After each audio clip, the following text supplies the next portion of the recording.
This video contains subject matter that may be offensive and disturbing to some people. This video contains subject matter that may be offensive and disturbing to this video contains. If you are the type, this message serve as your warning. This channel discusses the harsh reality of true crime. If this channel discusses the harsh reality, consider a different channel. If this channel discusses the harsh reality, consider a different channel. If this channel discusses the harsh reality, consider a different channel. If this channel discusses the harsh reality, what's going on?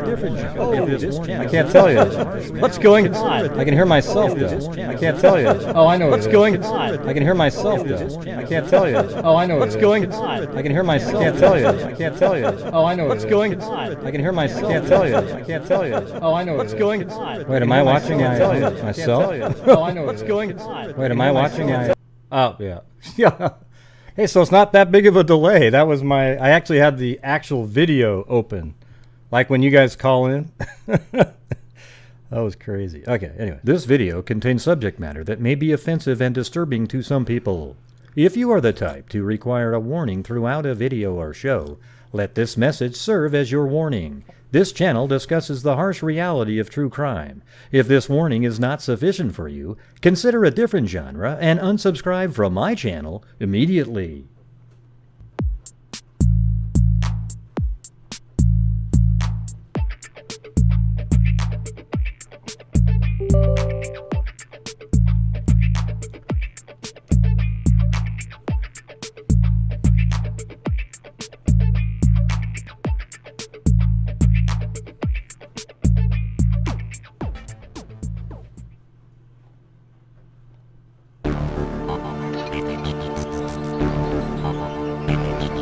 All right.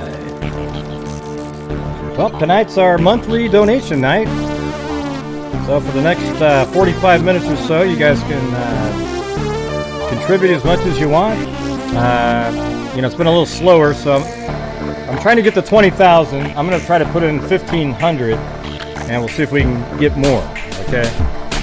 This month it was about 1,000 less than last month. But I'm going to make it work regardless.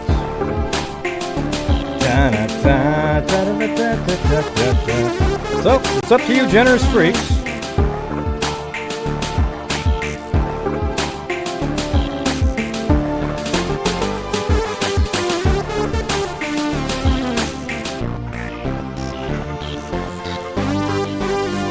Yeah!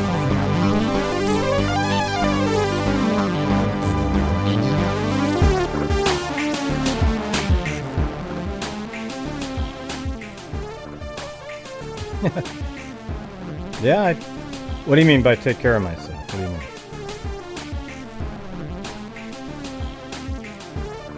Thanks, Emily Flotilla. And Liz Parsons.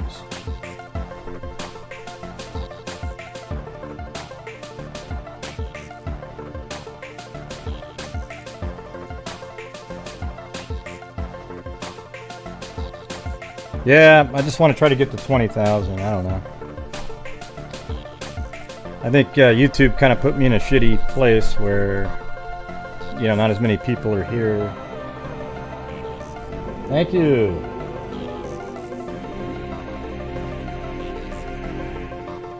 We can do these, freaks. Yep, definitely not the way it used to be in here. I'll tell you that.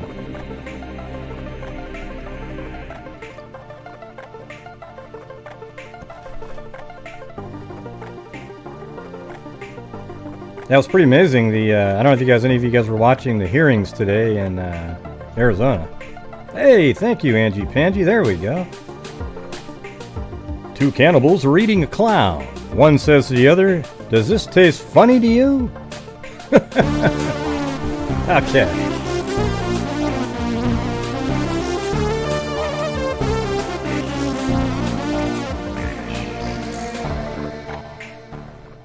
Two cannibals were eating a clown. One says to the other, "Does this taste funny to you?" Thanks for all your hard work and dedication, Greg. Angelic face. Oh, thank you. Greg. Thank you. Hey, thanks, Sapphire. And you too, Mary Clark. Very nice of you. Thank you. cat eye donation. You do good things, Gray. Heart. Maybe I'll...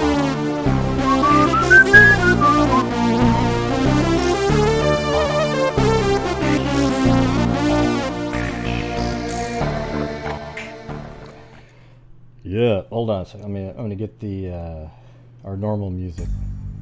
Just have something that's not the same music. Thanks, Lane S. Yeah, so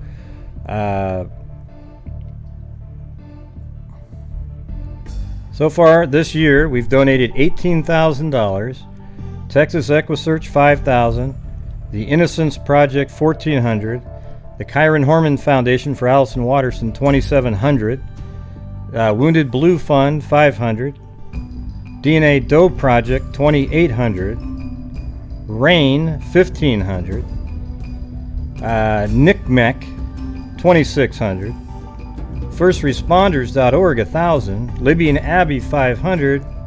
And there we go. That's $18,000. Hey, thank you, Kim F. Sharp Harp. Oh, cool, thanks. And Jeff Fiedler.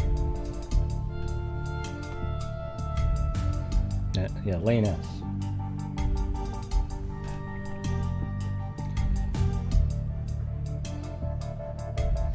Yeah, it's strange how we used to get like 200 people watching right away, and then it would kind of get more, but now it's just sort of like, even though I posted it in different places, I don't know, YouTube's just not doing it.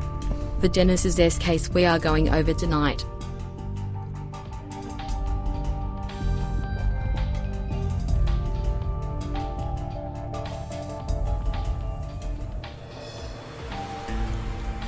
Hey, thank you, Swerbs. And Jeff Fiedler. Best I can do.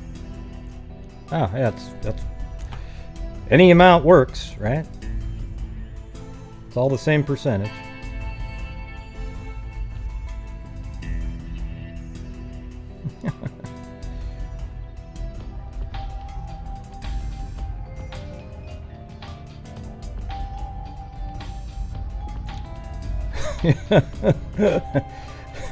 This little clown seeking justice shows up here. Z boring. Yeah, because he likes the channels who just profiteer off of one case over and over again when we actually have donated $20,000. That's what we'll be at. Alright, clown, so go seek something else. Hey, thanks, I Hate Chocolate. I've been a nicer mean lately? Alright, alright. Hey, thanks, One Sly Angel.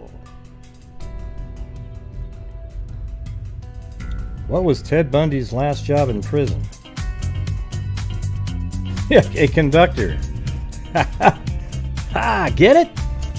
You know, because electrocution. Thank you, Grey and Freaks.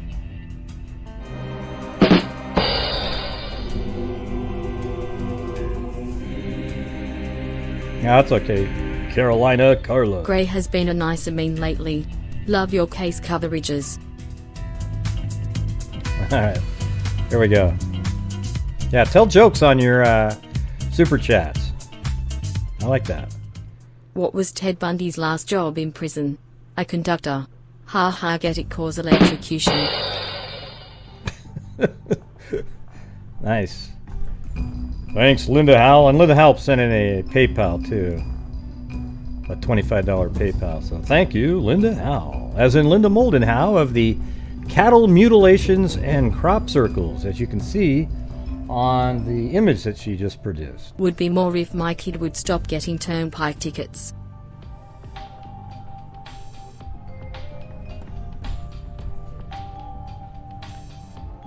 A nicer mean be mean? Yeah, what does that mean? I love donation night.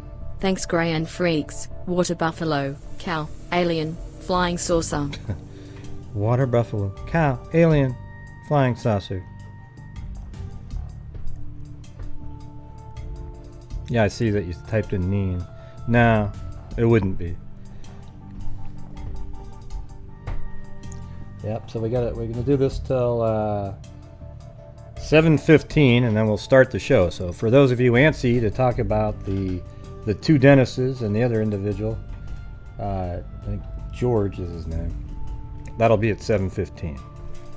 Okay?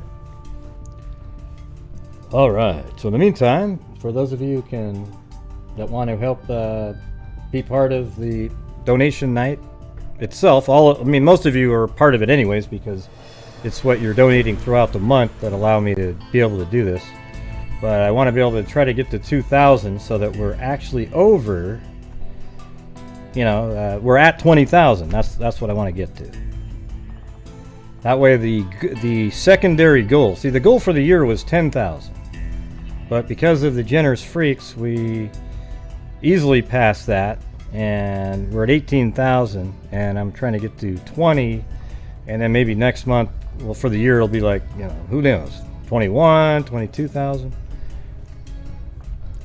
And then next year, I'll probably still set it for 10, because who the hell knows. This year was really hard to keep up the pace. But I know that COVID causes a problem. Obviously. Thanks, Rochelle Black.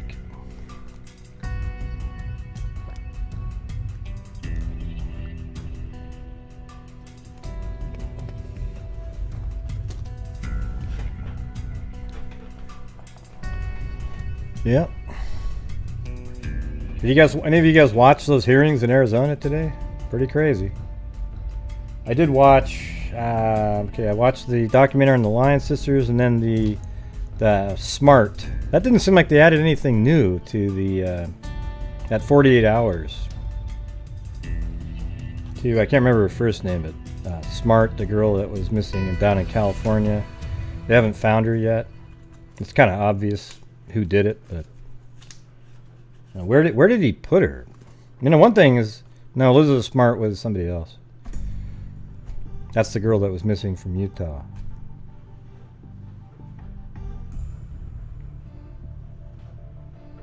What does that mean? Arizona hearing. Yeah, it was on the election. It's pretty crazy. Yeah, Kristen Smart. There you go. Yeah, they had nothing new there. It was like, why did you even do a show? See, that's the kind of crap I don't like. It's the same stuff you get in the Morphew and the Watts and the, there's just nothing new, but you're going to do a whole show with all the producers and production. And it actually had less than some of the other pieces that people have done.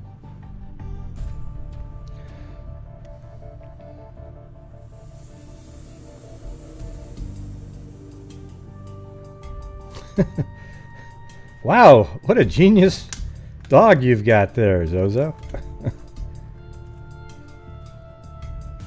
What did you accidentally delete? What are you talking about? Oh. Shit. How did you accidentally do that? Anyways, in the middle of nowhere, Bear, your comment that said Arizona hearing somehow got deleted. I don't know how stuff like that even happens.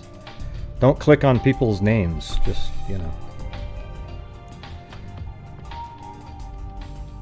Love donation night. Gorgeous freaks. I asked my dog what's 2 minus 2? He said nothing. Oh yeah, I guess that's what happens. People have a dog or an animal, and it ends up deleting people. Yeah, I was just going to mention, I watched the last episode of Undoing, and I thought it was just a travesty, a joke of a show.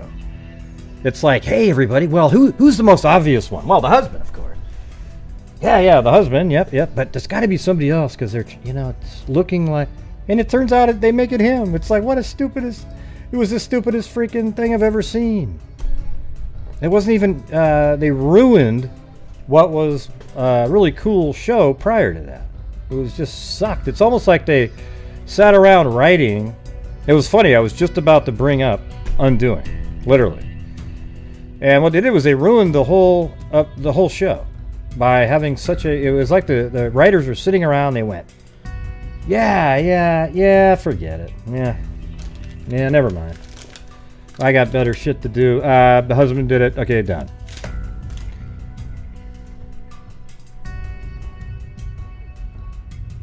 It doesn't even matter. I don't care about. If you don't watch the damn thing. I'm just gonna say what I want to say. If you haven't watched it, you should have watched it already. It's the next day.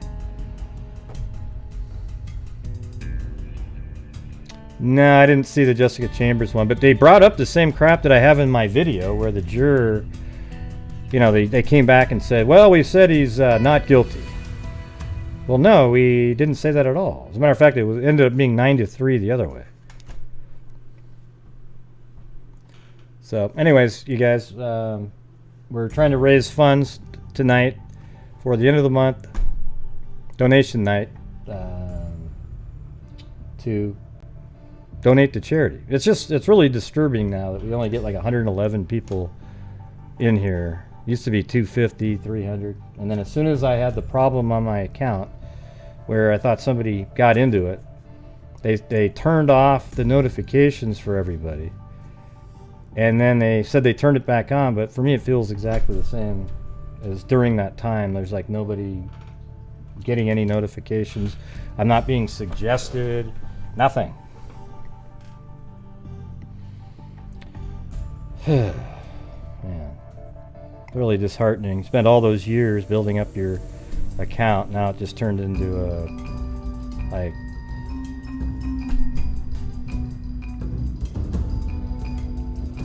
thanks, Emily Flotilla and Linda Howe. Boom!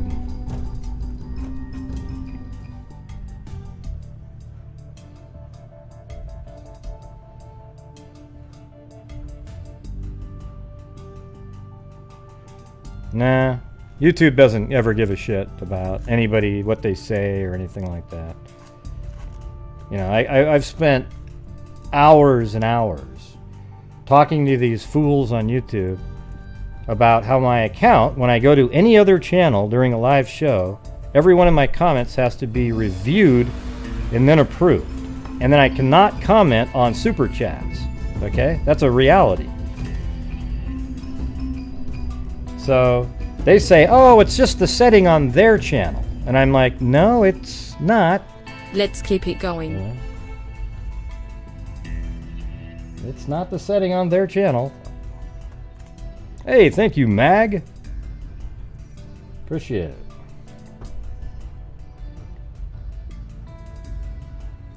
I think the PayPal's in the description of the video, but can somebody else do it? Oh, hold on, I might have it right here. Hold on. Well, I think if you just type in PayPal, right? Oh yeah, I guess, hold on, I gotta turn that on. This second. Love Grey and you freaks. There we go. Now that works. Thank you, Mag, for the cat eye donation. Okay, now it should work. That one, right? Oh, that's Maypal. I think it should work. I just turned it on, but I don't know. There it goes. Okay.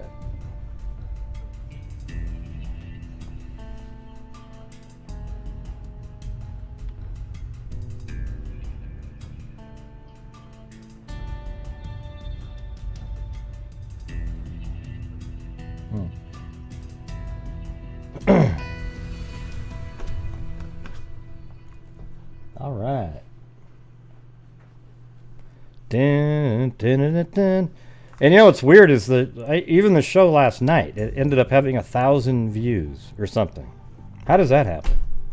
You know, I used to get 3 minimum, you know. It's just strange how that, it just kind of, you got put into an algorithm somewhere. I'm not sure what's going on.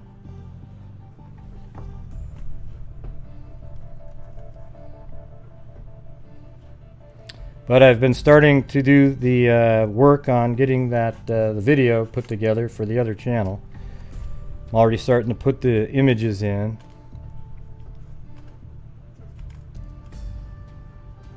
In the Amanda Goodman case. Yeah, that's one of the things I don't understand. They keep talking about in these hearings regarding the election in Arizona that, you know, the calculations, they bring up the word calculations. You know, how come there's any calculations? Doesn't anybody get it? It's like, when you're counting a vote, it's just a freaking vote. You know, and 1 plus this one plus that one and this one. There shouldn't be any, you know, quote, calculations. I don't really understand that part. I mean, these machines should be very simple, like almost like an abacus.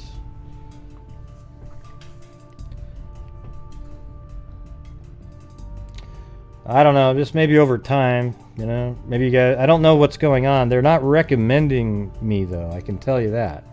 Like right now, if somebody logs into YouTube, I bet you my live doesn't show up on their screen really, unless you've been here recently.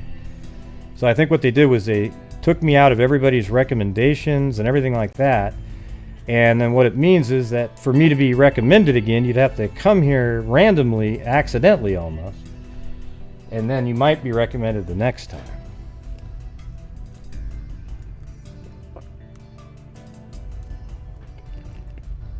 Hey, good luck, Tracy.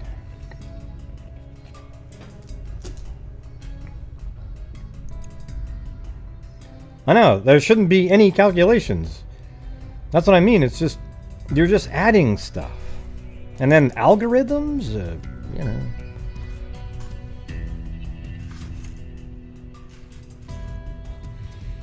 Yeah, it does suck. I mean, I'm still getting subs somehow, but it's not... I don't know, YouTube has me in a weird place, I can tell you that right now. It's really disheartening. I can't do anything. Nobody ever does anything about it either. They're just...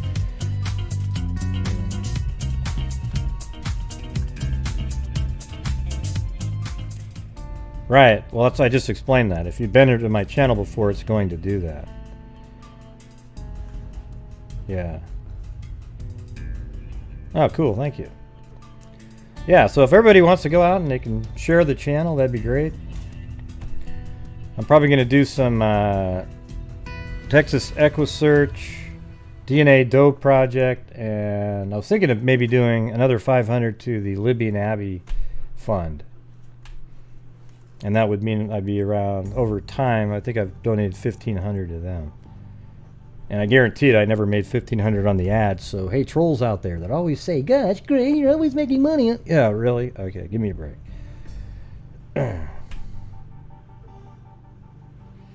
No, they do. YouTube is totally, it's not a legitimate, it's not free and open speech at all.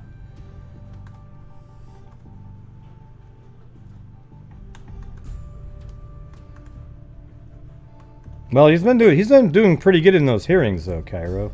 He looked really bad that one night on that one interview where he had his hair dye dripping down his face. But if you go to those hearings, man, it's a totally different person in there. So that's what I would look at. The Pennsylvania and the Arizona one, he was looking pretty good. So we've got another 21 minutes here. And right now, here's what I'll tell you guys. Like in the past, on this night, the donation night at the end of the month, just as a barometer, we've had nights where $1,200 got in there, and then I have to take, you know, then I can get the $2,500 total. And then last month, and then we've had months of 1,000. Last month was like 500 and something, and then right now we're at 402. You see the big difference there? That's like a massive difference on that last night. Hey, thanks, Susie B. So that's like 800 different just on a one night basis. It wouldn't let me, certain would. I was trying to send that, but I don't know what that means.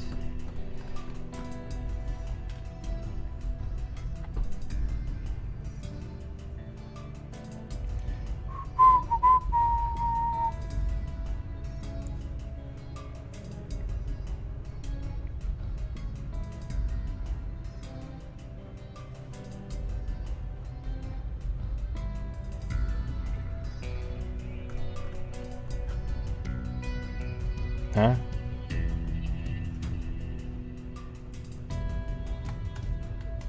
Oh, you're trying to send what?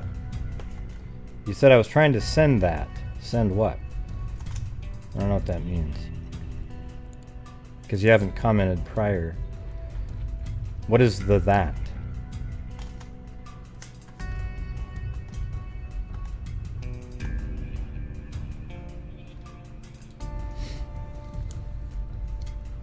You know, one of the weird ones in the smart case, was it Kristen Smart?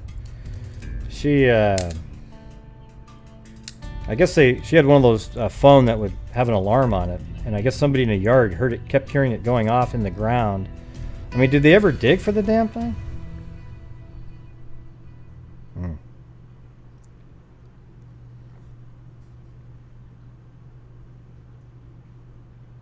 Yeah. Anyways, it's strange how everything just sort of dropped off. Sorry, the super chat joke. Oh, it didn't let you? Well, maybe just change the word in there. Oh, it doesn't let you swear. Oh yeah, it doesn't let you do swear words. That's for sure.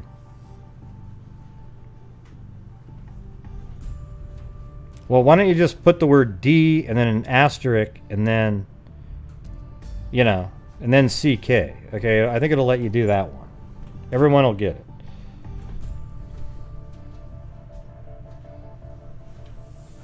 Yeah, it sounds like the cops were just really horrible back then. In that case, they just really, nobody even investigated it for a long time. And it was so obvious who did it. Oh, the one up there with the...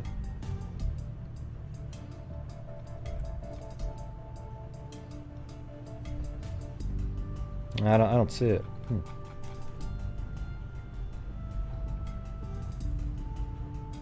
Well. Oh, thanks, Elaine, for the PayPal there. Yeah, the Blue and Chloe are going to be getting baths here in a minute.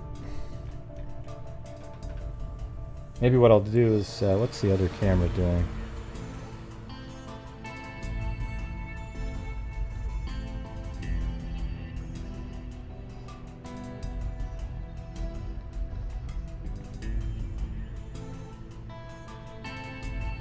$37 on the lights then. Awesome. Ew. Yeah, well, the thing is, Zoe, Zozo, you could type in PayPal 1,000 times. Sounds like it's already burnt out on here. It's just not. It's not what it used to be for some reason. Maybe next month, huh? Nope, you can't bring over Georgia for a bath. Well, how big is Georgia?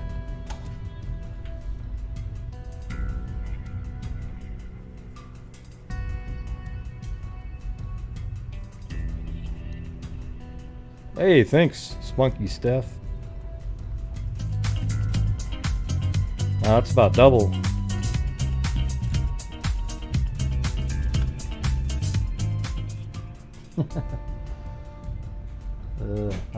Blue's funny when once they're done. They're always running around. Hey, thanks, LM.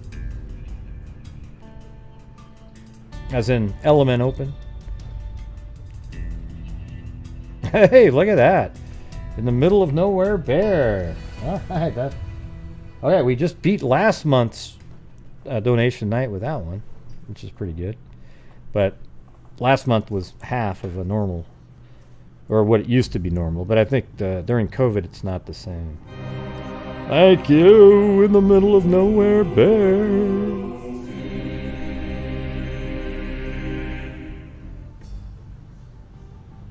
Very kind, very kind. By the way, where are you?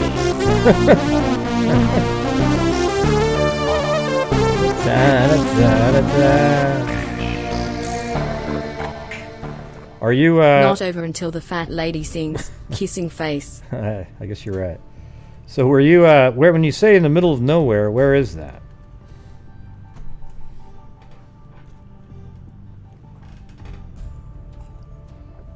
Oh, way up in Canada, huh? Dude. I know I diss on the some of the legal dispositions up in Canada all the time. But thanks for supporting me anyways. You know, like letting the guy out of prison after 5 years, or his mental hospital after chopping the guy's head off and on the bus, holding it up at the door, and then he's 5 years in a psych ward. Now he's walking the streets. I've always said, you know what they should do is let that judge that let him out, let him stay at his house for the first year of his newfound freedom. Yeah.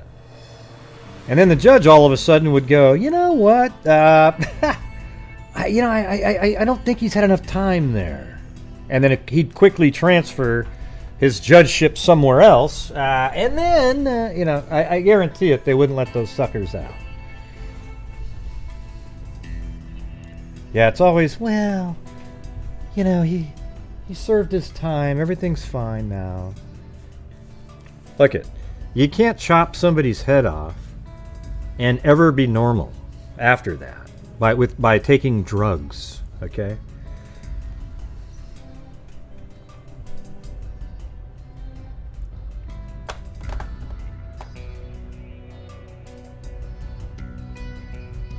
Yeah. No, I would even say leave him on his meds, and let's see how quickly the judge allows him to live at his house, even on the meds.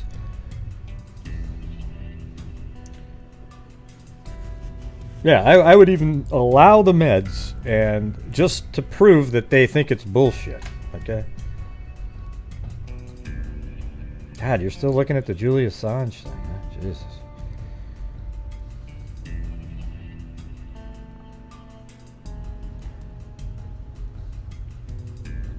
Hey, maybe Trump will pardon the guy. Who knows?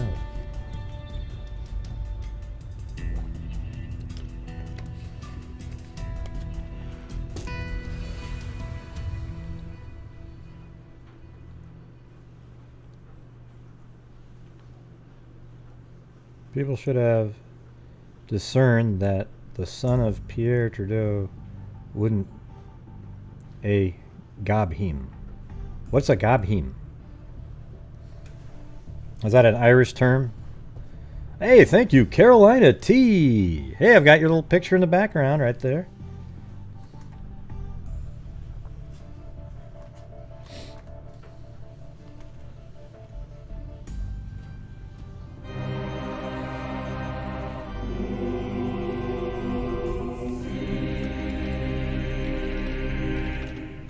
Sorry I'm late. Yeah. Hey, you're not late. I haven't even started the cases yet. We've got 11 more minutes. All right. So, thank you, freaks. The generous freaks.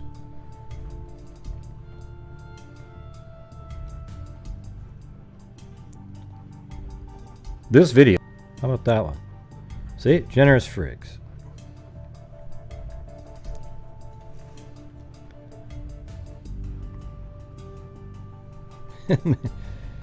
Mini wave.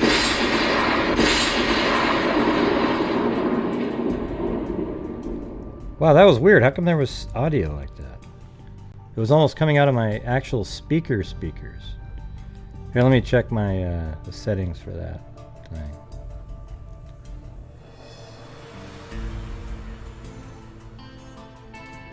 Oh, I got a special new sound effect for everybody.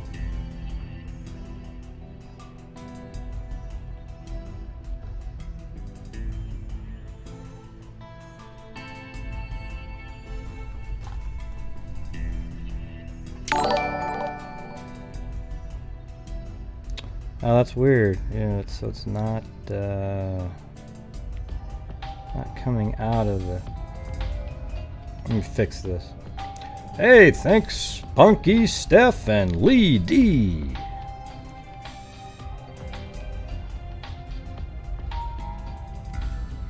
Wave.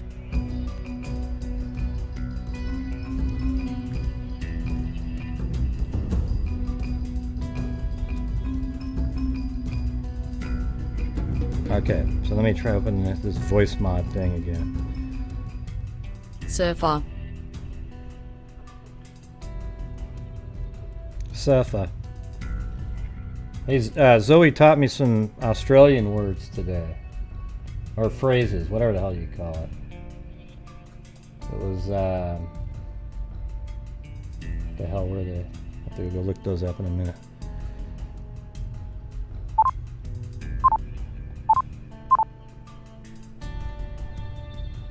Trying to figure out why this doesn't seem to be working right here.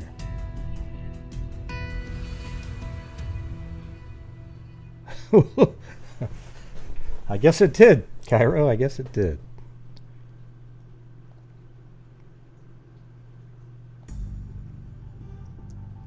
Oh, weird.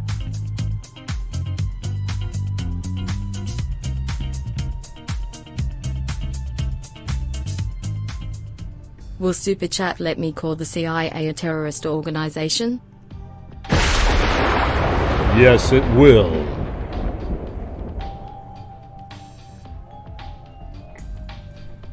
Thank you, Cairo, Jen H, and Maureen Co. Joining the mini wave, ocean wave, heart. All right, here we go with the... Now listen to this, you guys. I specifically went out today and I found us some of these sounds. Listen.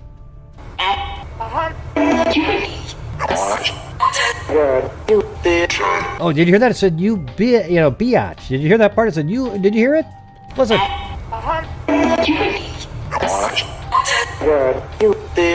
Right there. Did you hear it? Waving back. Shit. Oh God. We've got our own EVP sounds now. It's going to be good times.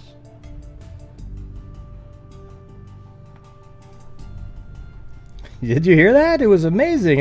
It was so clear. Of course, that's what it said. Thank you, Jennifer Cochran Fenn. Oh yeah, let's see. So I guess Facebook's called Facey. Hey, you gonna be on Facey? Good eye, Mod. You gonna be on Facey? Let's see. If you're devastated, you're Devo. Surfer. ACDC is called Akadaka. Listen to a little Akadaka. Little Akadaka. Oh, that's my other computer yelling at me. Oh, that's what a sandwich is? Sanga? Oh yeah, and if you're gonna take a day off, it's let's see. Gonna go chuck a sickie. Hey, I did that one pretty good right there, didn't I? Oh God. I think that one I nailed it, right? I mean, that was like, I just felt like when I said that, I said it right. Oh man. I mean, I think I literally sounded legit Australian when I said that last one.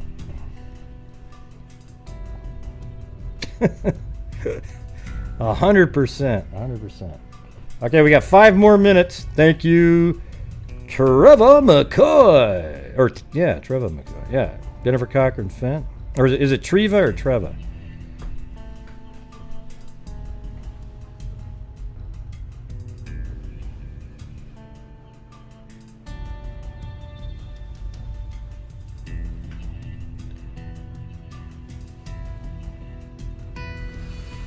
Are you Aussie too, Von Elliott?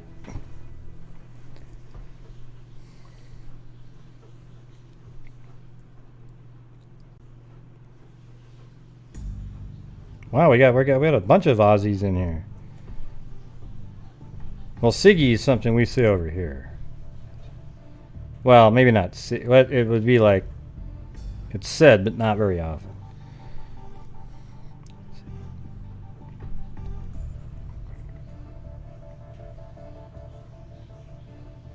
Yeah, people say Sig. I've heard Siggy though.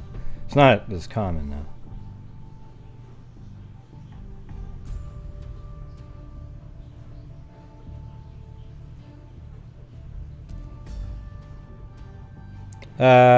No, Jay, I've explained the whole thing. I mean, normally what I do is, there's a percentage It's every single bit of the money that I get on YouTube, I do a percentage and it goes to Super Chats. Yeah, you donate all the time. You're one of the bigger donators. Yeah, part of it goes to supporting the channel, and I'd say it's probably around almost 40 to 50%. You know, last couple of months, after taxes, it's probably 50% of any money that I make on YouTube goes to charity. But 40% is probably about normal. I've explained it about 100 times. Yeah. What's that one mean? Thank you, Emily Flotilla. Wow, that was very kind.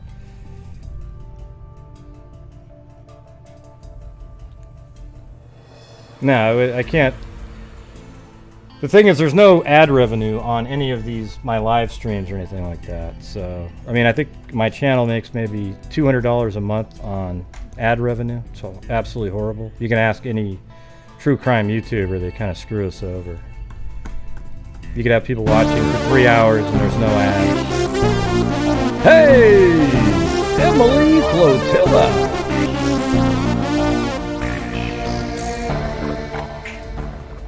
Just because. Oh god, there's Blue. He's gonna go nuts.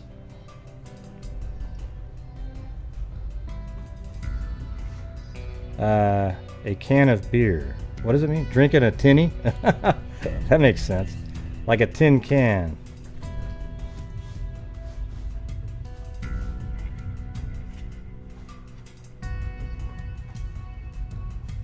Yeah, but a big chunk of that goes towards the donations, Jay. Yeah. And we've got 2 more minutes. Thank you, Gwen.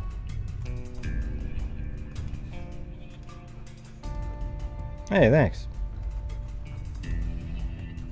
Yeah, I'm hoping that there might be a bigger audience for my other channels' standalone videos. And maybe that'll just sort of build up on its own. And then I'm going to keep doing this. Yeah, because the interaction's cool. It's fun. I mean, I spend 7 hours a day, you know, putting together the stuff and then doing the show. So, you know, I don't think I could do that without having some compensation for it. Right?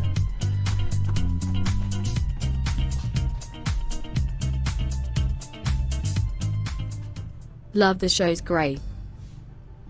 Well, thank you. Blue's trying to dig into the ground.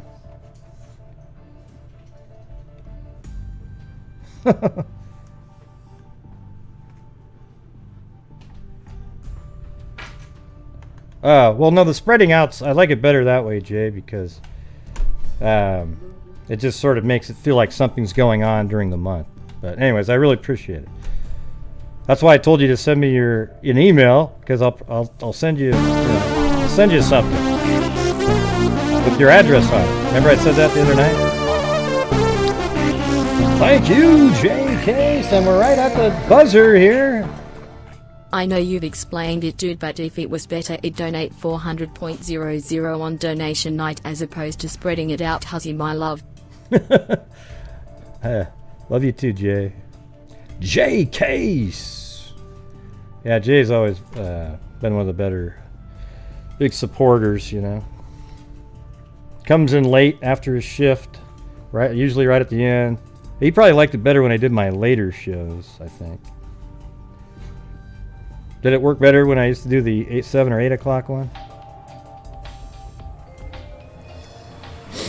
Yeah, but you sent me an email before, but I can't find that one. I know, I just want to send you something.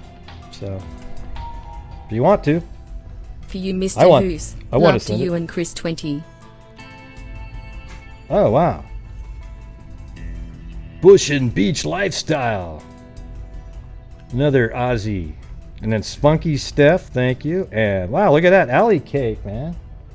Man, you guys made it awesome. Way better than last month at the end. So now we're going to be able to do the 2,000 for sure tonight to get to the magical $20,000 from the Freak family. That's just a crazy number, isn't it? I mean, jeez. All right, so right now we're past it. If you can still contribute if you'd like. But.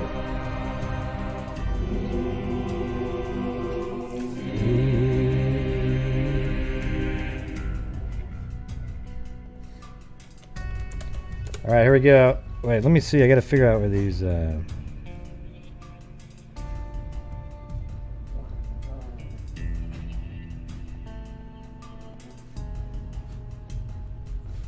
is that what it is? Okay. New set left.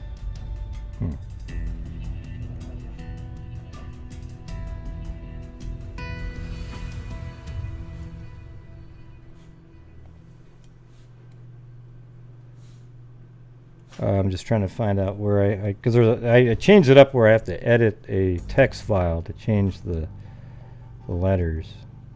So let me just see here really quick.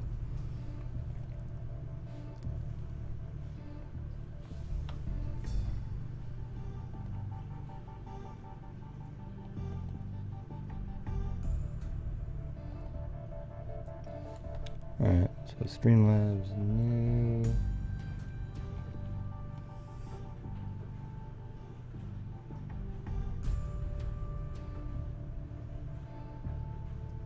No.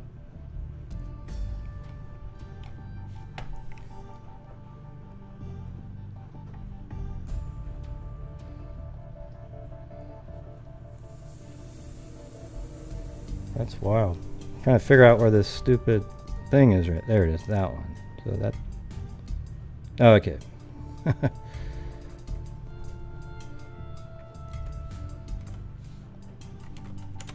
There we go. All right, so now I can edit that here in a second.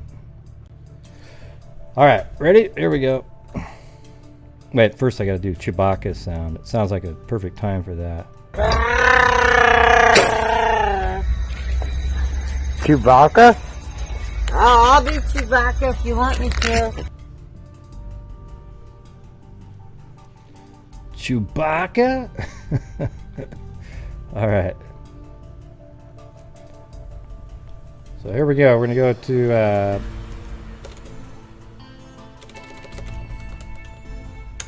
Texas Equus search.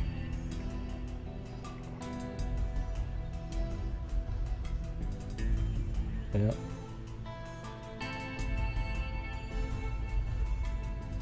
Okay, I don't know. I gotta switch it off to. Okay, I gotta log in over there.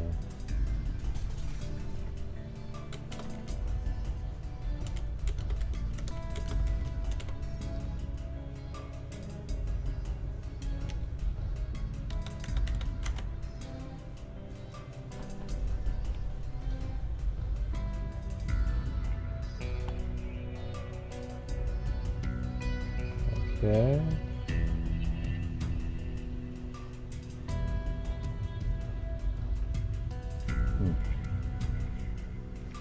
Well, what happened to that? Hold on. Okay. Donate.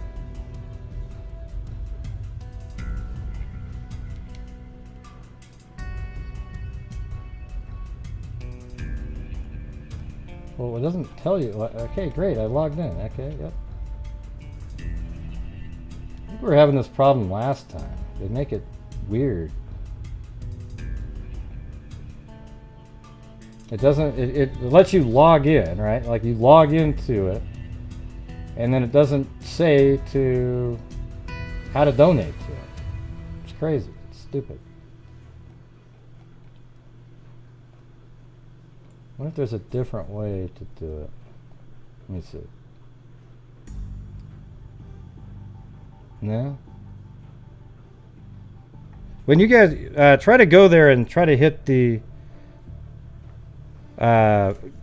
if you can go to Texas Equus search, and then it tells me to sign in to PayPal, your PayPal account, but then it doesn't, after that it doesn't have anything else you can do, you know?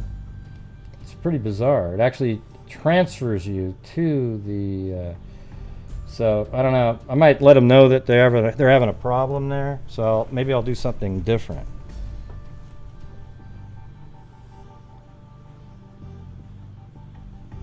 What do you guys think? Have you tried going over there? Best sound bites. All right.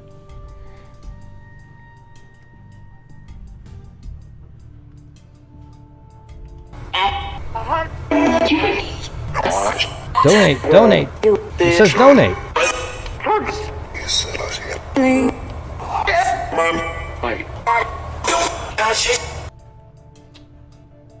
Let me see if I can. This other link. No.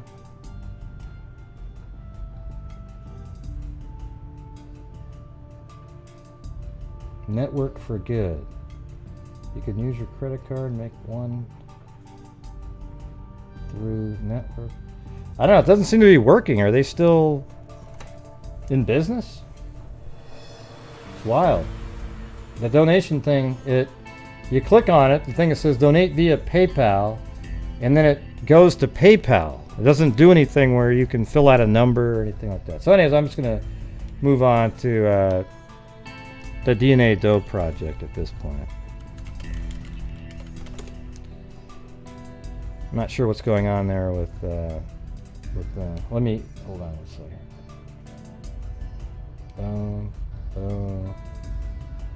Oh, and thank you to Linda Howell again on PayPal. Thank you. All right.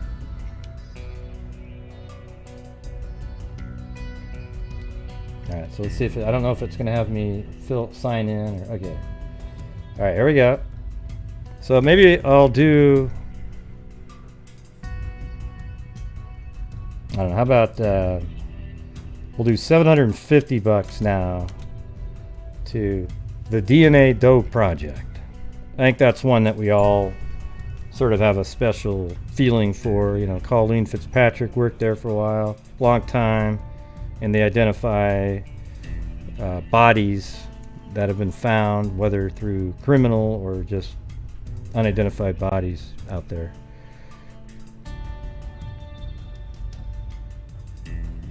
Yeah, but PayPal has nothing to do with what I'm talking. I mean, the eBay connection doesn't have anything to do with it.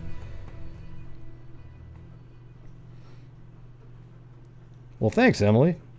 But you guys can, if you wait till tomorrow, that would actually start next month one, because this all gets put onto this last month. Or this month, unless you're wanting it to go towards the... Alright, so let's see. I don't know if it goes and has me sign in or anything, so...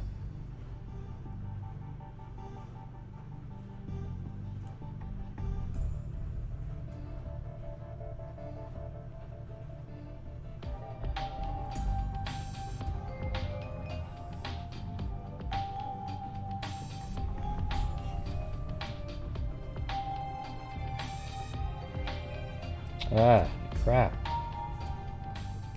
To start next month's Hold spot. on. Jesus. There we go.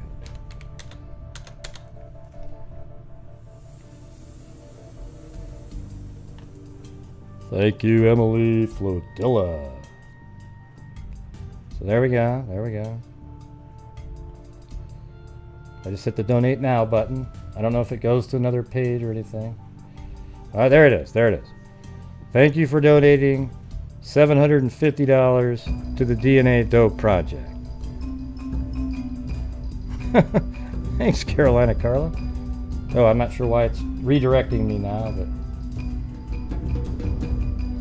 but... Okay, so there we go.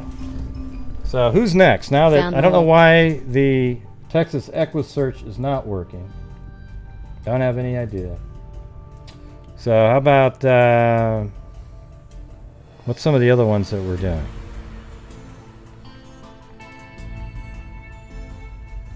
That sucks that they're not working now.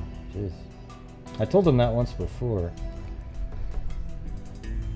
Should we do Innocence Project again?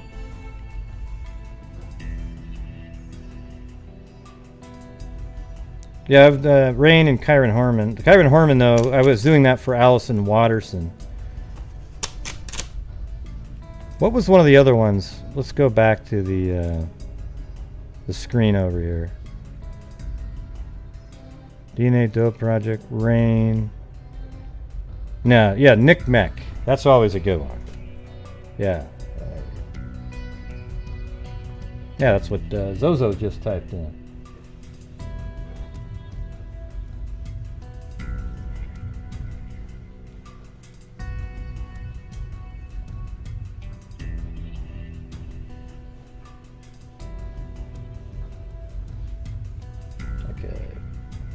I always think, isn't that the one that doesn't do PayPal though? Let's see, National Center for Missing. I wonder if just Nick Mech would work.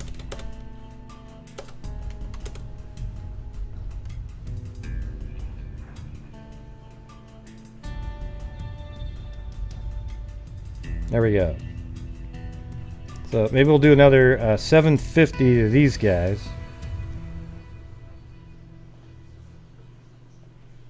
Let me see, I just want to make sure. This might be... You know, they have it default to monthly, man. They shouldn't do that. Because people might accidentally type something. You know, that keeps them from giving a bigger number. Okay, well this one I have to fill out off of my own card. It doesn't come out of PayPal. Alright, so you'll have to hold on a second.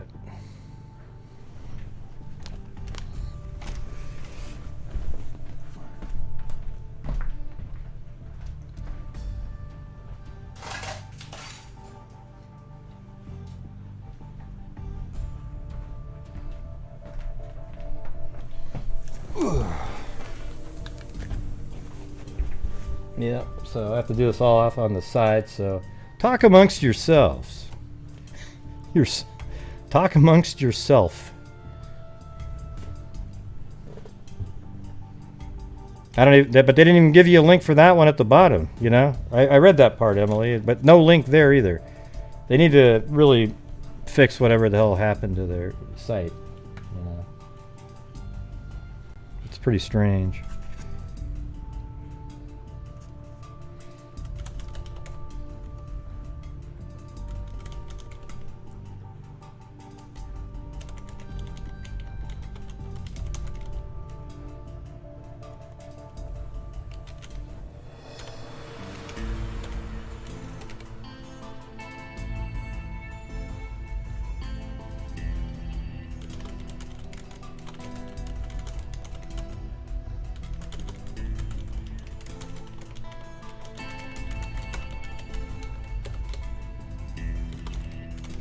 Alright, on the message with Nick Mech I said, from the Freak family and Gray Hughes investigates.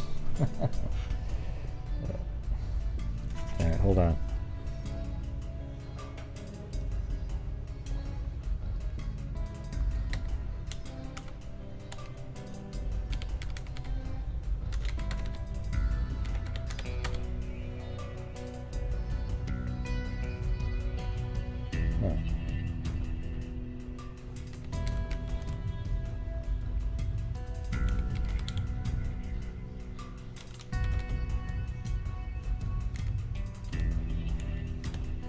Okay, very good.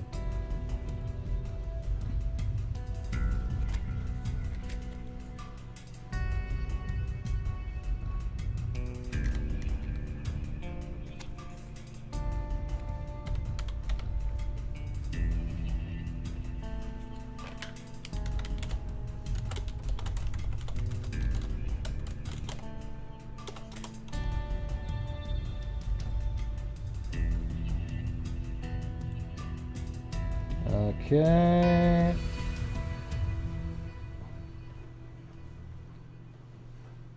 I don't know if you got, I don't even want to put that in there. Oh, it worked. Okay. So here we go. There it is right there. You can see it on the screen. Right there. Charge amount $750 one time. Boom, boom, boom. From the Freak family and Gray Hughes Investigates YouTube. Yeah. Boom! Alright, cool.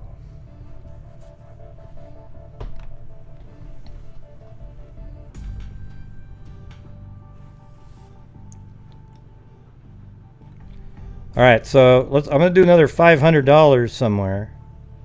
So let me update this text file though. This should be okay. Now DNA dough is another, so that'd be 25 or 35.50 on that.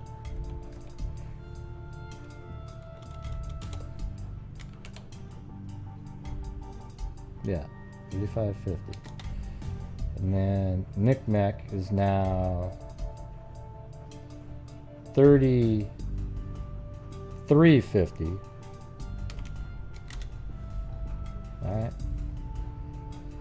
All right, so what's the next 500, you guys? Should we do rain again? I think rain would be good.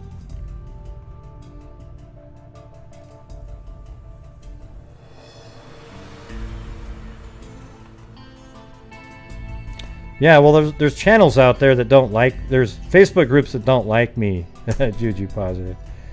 You know, it's pretty crazy. Yeah, that's the let me try that one.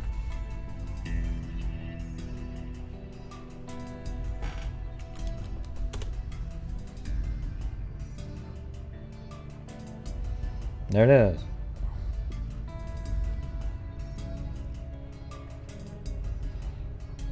All right, here it is. Rain. This. Let's see if where it says.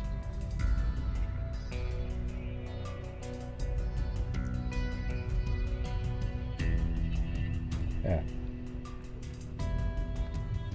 Rain, Rape, Abuse, and Incest National Network is the nation's largest anti-sexual violence organization.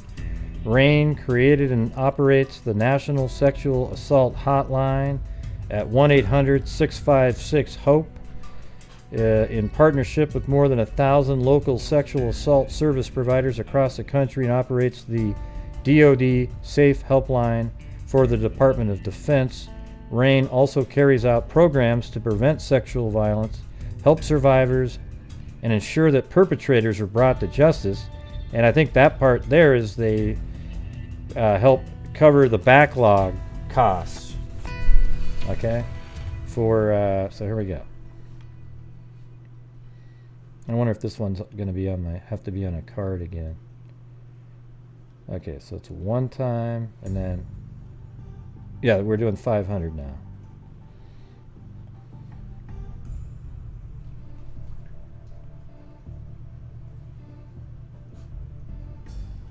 Did it go anywhere?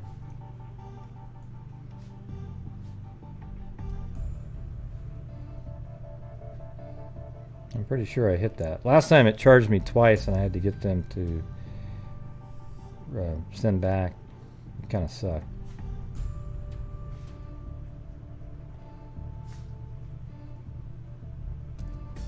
Alright, hold on.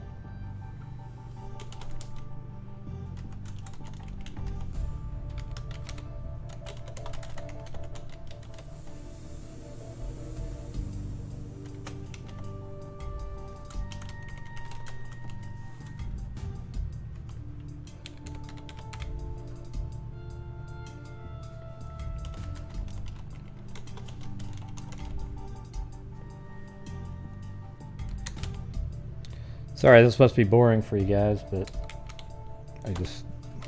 nothing's easy. It seems like if they accept PayPal, it's easy. They don't allow that, Dennis. They don't have. They're Identifinders is a for-profit company. So I asked her many times, but they're trying to figure out a way to do it, but can't do it. Like maybe an organization. I mean, here's what's kind of cool is what we could do on our end is like every month we could make a I don't know how to do it actually, but put some money into a pool for us to pay for the genealogy in criminal cases in small towns that really can't afford shit like that. You know what I mean?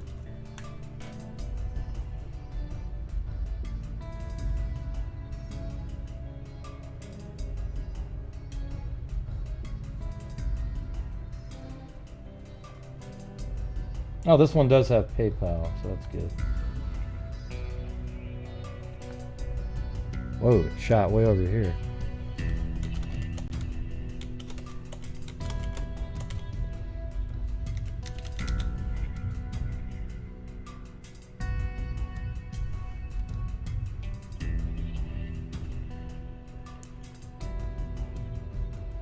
Let's see.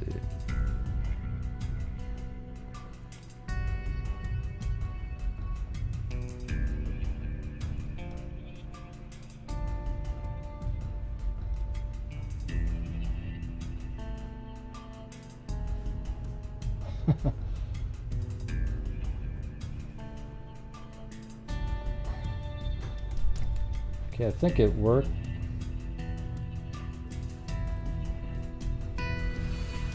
Let's see. All right, so there it is right there. It said, thank you, donation successful. Now you guys, you know, for the trolls out there that, there we go. Let's see, right here. Well, that has my address on it. Okay, I'll put it at the bottom. This is the one that just came in. Well, you can't see it. Just a second. So there it on the screen right here is, it said donation successful. And then right here is the amount, 500 right there. Up above had my address and everything, but there you go. All right, freaks. So we did it. We got to $20,000. That's really crazy. And so far we've given Rain $2,000.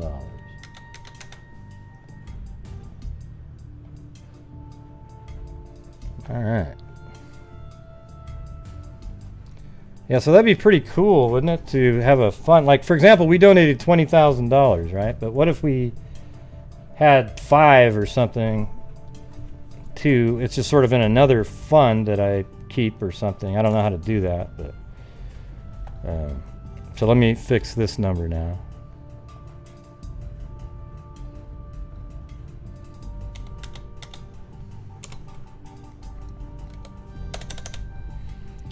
Boom. Well, anyways, you guys, I'm really proud of all of you, and that was an accident, by the way, but it's really amazing.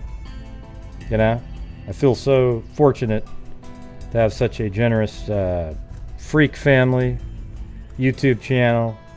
I don't think there's another channel that's even close to the amount. So, you know, for all the people, all the haters out there, you know, name me another channel in the true crime community that has this generous of a family of people who have donated so much to crime-related charities. Okay.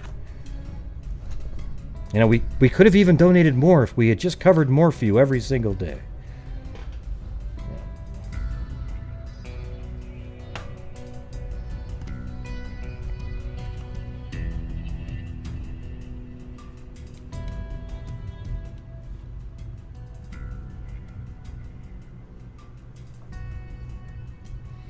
I know, it's amazing. So anyways, thank you guys very much. I was, you know, I actually didn't really have a doubt that we could hit 20. And what's great is there's still one more month. So maybe if Texas EquuSearch can figure out I'll let them know. I'll send them an email and say, hey, I tried to donate. You guys, it doesn't work. Okay. And then maybe next month we can try to like do almost the entire amount to them, because I know they've really struggled during this time. The stuff that they do costs a lot of money.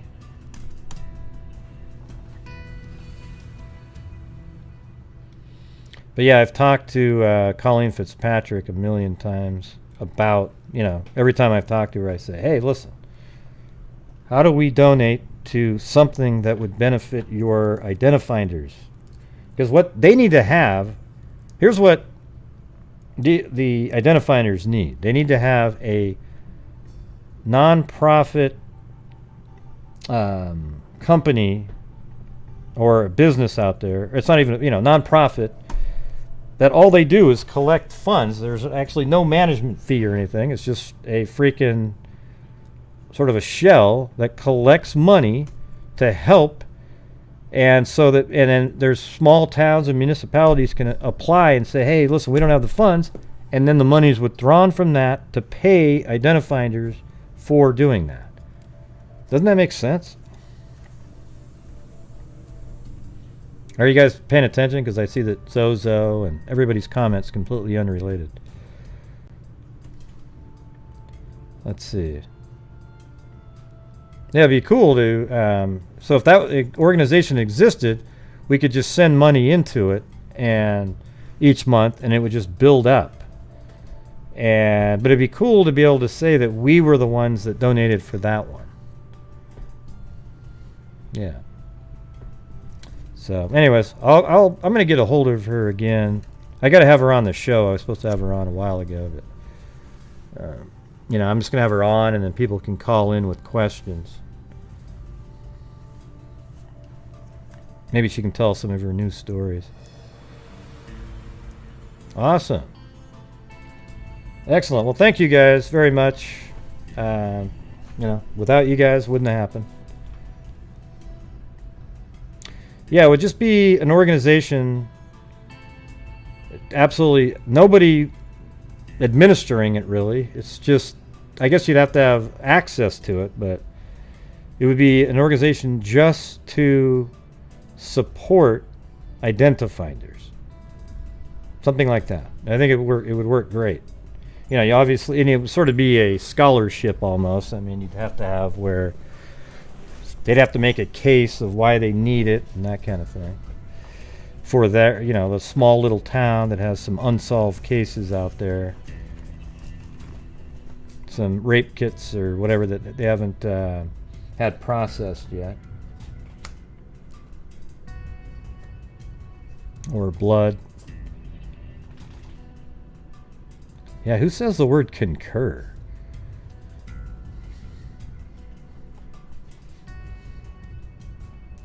That's like saying correct.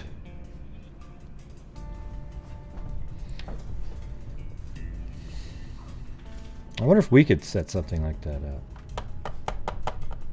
I'd want to do. I mean, I'd want to do it on my end because I wouldn't want anybody else to get in any crap. And we would know. We'd all look at it each month as it built up, right? So it wouldn't be something I would hide. You know, like, okay, we just put another 500 into there, and at the end of the year we have 6,000, and then we're always looking at it.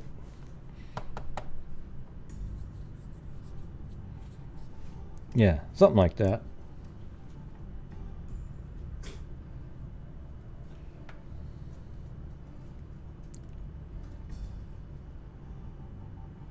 All right. Anyways, okay, I'm gonna get to the cases now.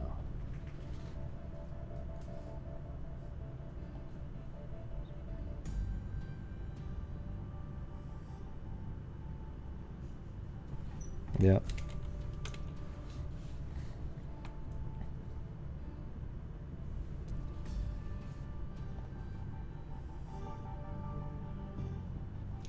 We got to talk about. There's 2 Dennises in here. Yeah, Dennis Stewart up there was a little bit nervous at that point.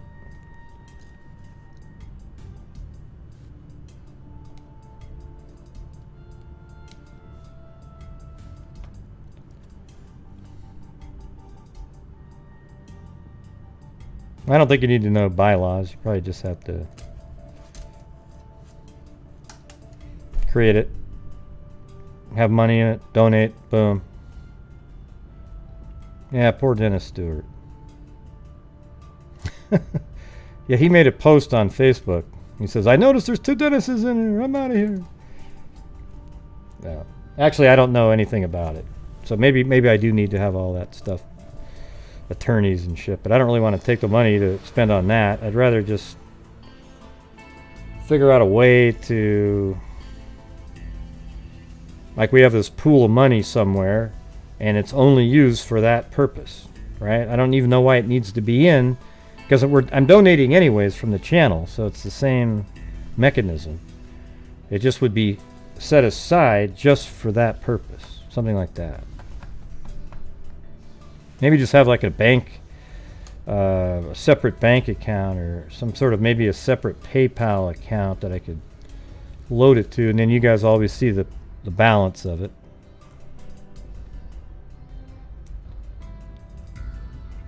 And then as soon as we donate, it's just another donation. Still donating. Well, no, it's not a... No, that's the problem. That's the problem.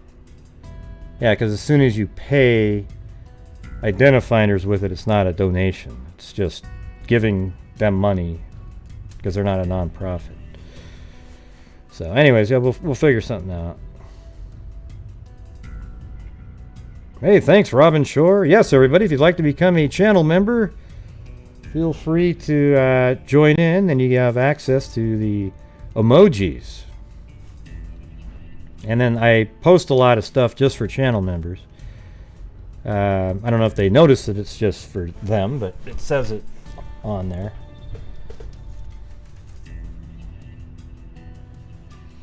You guys want to see like the opening little bit of the Amanda Goodman video? Just a little bit. And you guys can let me know if it's sort of...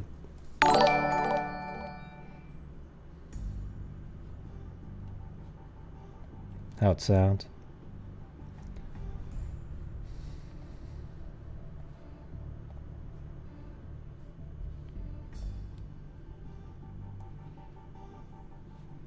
Yeah, so here we go. This is just the first part of it. Let me turn down my music.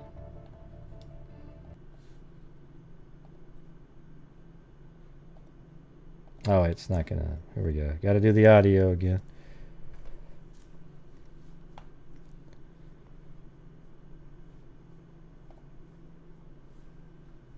It's always so quiet.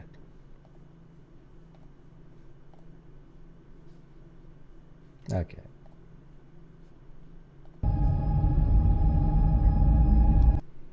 Yeah, so here it is at the beginning. It's dark.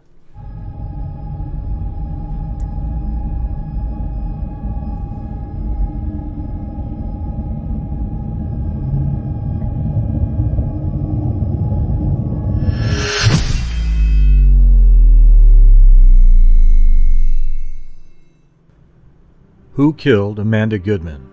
When the community of Brownwood, Texas gathered for Amanda Goodman's funeral on Friday, May 19, 1989, their grief was mixed with fear. Amanda, who was known as Sissy, was only 13 years old. She'd been abducted and killed, and her killer was still on the loose.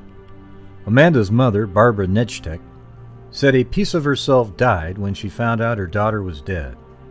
That week had started off normally, with school and work and the usual family activities. But by Friday, Barbara was attending Amanda's funeral. What had happened? Who murdered her? With law enforcement investigating around the clock, it seemed the question would be answered quickly. But unfortunately, the next 31 years would bring more questions, no answers, and the tragic death of 13-year-old Amanda Goodman would remain unsolved. Anyways, that's it so far, all right? Just do it, you know, it's hard because there's like 17 minutes that you got to find images to put in there, but that's how it's going to work.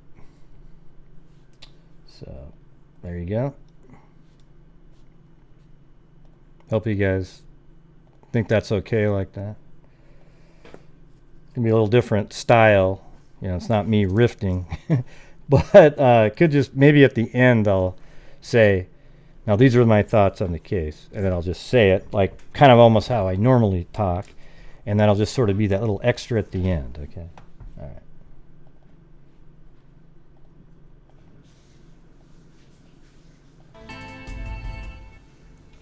You know, it was kind of like, wow, I sound sort of podcasty in that my voice. I thought it was, I didn't mind it. I didn't know what it sounded like really, but thought it was okay.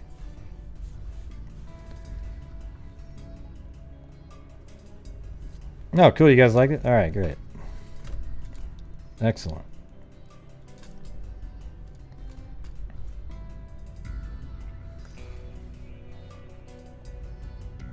Yeah, so it's about 17 minutes long, actually.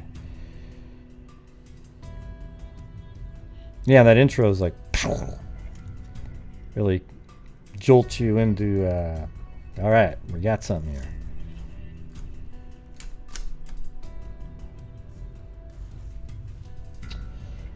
All right. Okay, everybody, we're going to switch. Gosh, Gray, it takes you so long to get to the cases. Yeah, well, you know, we were doing something more important. We were donating to charity. Oh, good point. Okay, do what you're doing. Jeez, okay.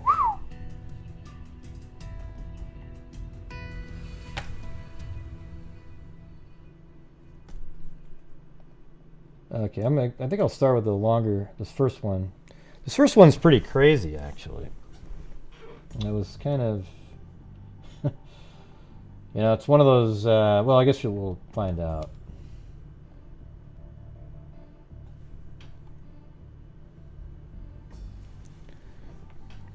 That's right.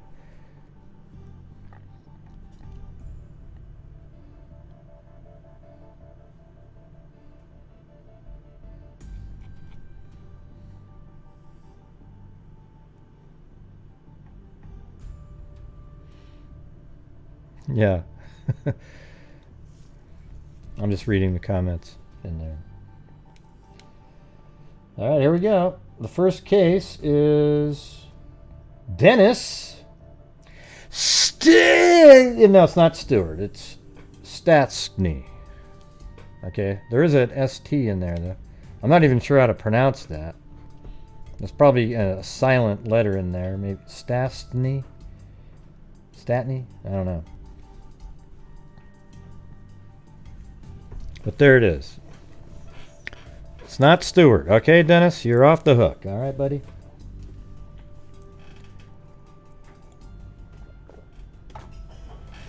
All right.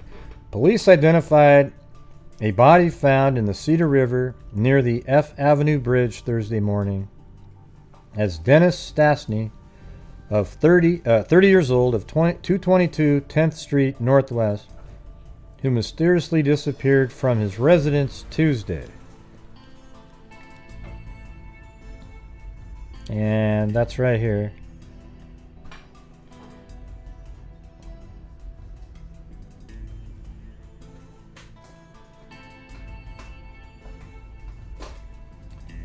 And I think this used to be a house right here. It's probably a big lot, but they've turned it into one of those sort of hippie community garden places. As you can see right here, you know, it's like a community garden. But if you go up in the air here and then go back even to 1990, now there's a house right there. I'm pretty sure that's probably it. And people, it sounds like there was a bunch of people in there with roommates and so forth.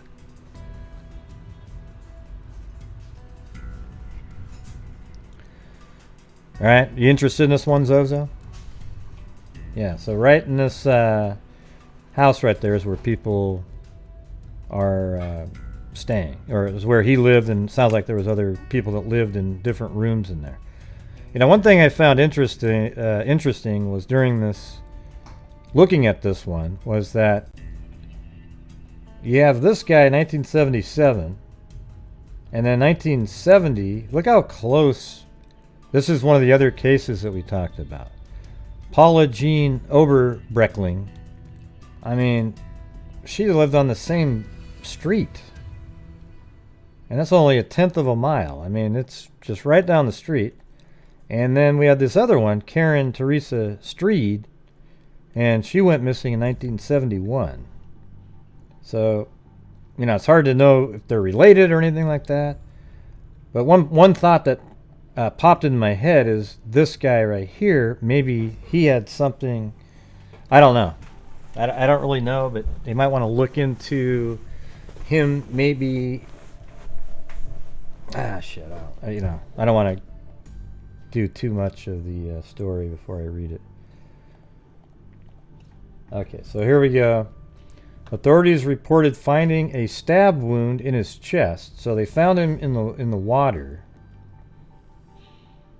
And where they found him was, let me show you, right here.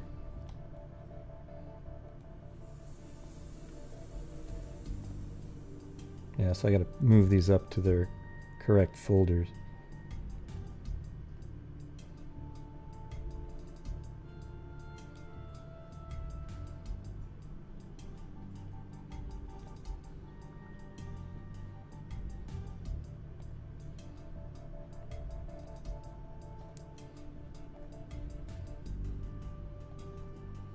Okay, there we go.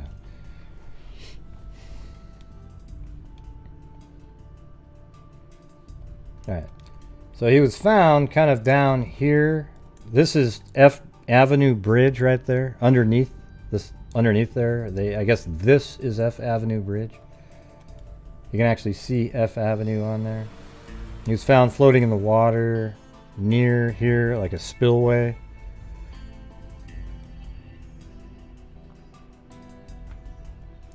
Authorities reported finding a stab wound in his chest. Let's see. Reported finding a stab wound in the chest of the victim. And Assistant Police Chief James Barnes, not Zach Barnes, okay, don't get too excited. We are treating this as a homicide. Police had launched an investigation into the disappearance of Stastny Tuesday after a bloody hunting knife was found in his bedroom, and a trail of blood led from his bedroom down a hallway and out of the house. Isn't this crazy?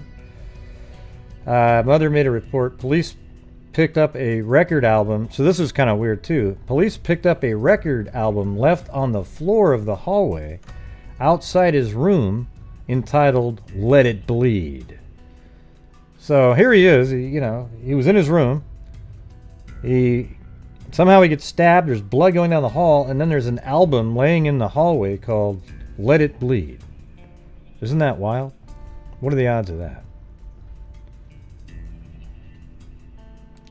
The body was discovered by two young fishermen, Steve Halser, 16, social security number, I'm just kidding, they always usually give out a ton of information. John Brahman, 15, in the West Spillway near the bridge. Officials identified the person who made the missing person report as Mary White, his mother. Officials said Stastny shared the residence with Bob Bauer. Bauer told police that he and Stastny stayed up until about 1:15 a.m. Tuesday. And then Bauer went to bed. He told police he heard his roommate laughing. So he heard his he heard Dennis laughing shortly after he turned in for the night. And then Bauer, the roommate, woke up at Tuesday shortly after 11 a.m. He found the blood and then discovered that Stastny's boots were next to his bed. So his boots were right next to his bed, like he was laying in bed. His cigarettes also had been left behind. Bauer told police his roommate wouldn't have left the house without his cigarettes, and certainly not without his boots. Authorities said Stastny's 1968 Pontiac still was parked behind the house when they began their investigation. Before the body was in the river, police reported they were looking for two persons, identified only as black, who were seen at the house Tuesday. Officials didn't say if the pair was considered suspects in the case, but police apparently are trying to find them for questioning. They have talked with relatives of Stastny. Following a conference prior to the discovery of the body, officials had decided to seek the help of the public in finding him. They were prepared to release a photograph of him at almost the same time the body was found Thursday. Barnes said he has assigned 4 detectives to the case full-time. The body was taken to St. Luke's Hospital, where an autopsy was to have been started Thursday afternoon. And I guess this is the area that they... I think you can actually see this little net down here picking him up out of the body. Firefighters removing the body from the river. I think things look different there, though. Apparently that's supposed to be around in this area. I don't know what it looked like that many years ago. That was 43 years ago. And 1990, it looked similar to it how it does now, though.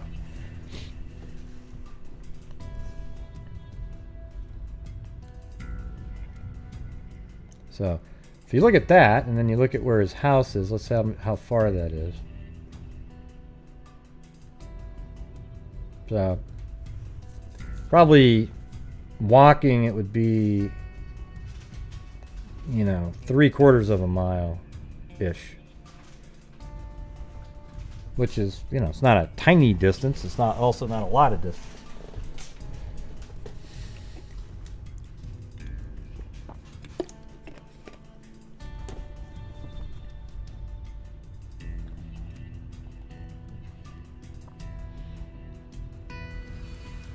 Okay, so then it said,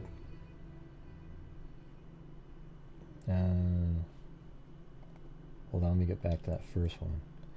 All right, so that was it for that first page, and then I've got another article from the next day.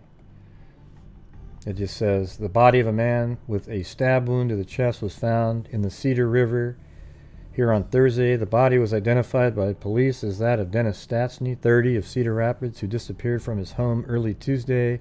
We are treating this as a homicide. Police said Bob Bauer, who shared an apartment with Stastny, told them he and Stastny were at home Tuesday night, then quoted Bauer as saying he retired about 1:15 a.m. and then he woke up at 11 a.m. Wednesday. He found Stastny's boots beside his bed and the trail of blood leading out of the house.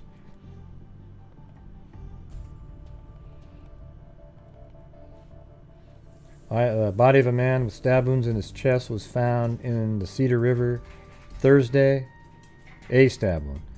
The body was identified by police as that of Dennis Stastny, 30, of Cedar Rapids, who disappeared from his home early Tuesday. We're treating this as a homicide. Police said they have been investigating Stastny's disappearance since a bloody hunting knife was found in his bedroom. They said a trail of blood led from the bedroom down a hall and out of the house. The body was discovered by 2 young fishermen in the spillway of a dam in the Cedar River. Oh, really? That's interesting. A dam, huh? So maybe this is it. Wait, where was there was some spot. If you go back, I remember seeing water spilling here. Yeah, look at that. So, I mean, that kind of looks like, you know,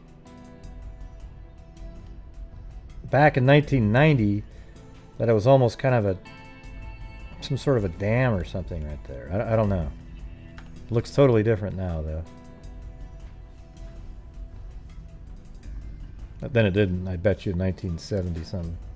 I went online and looked at some of the old bridges there. Yeah, most guys shoot themselves. They don't commit suicide with a knife, you know.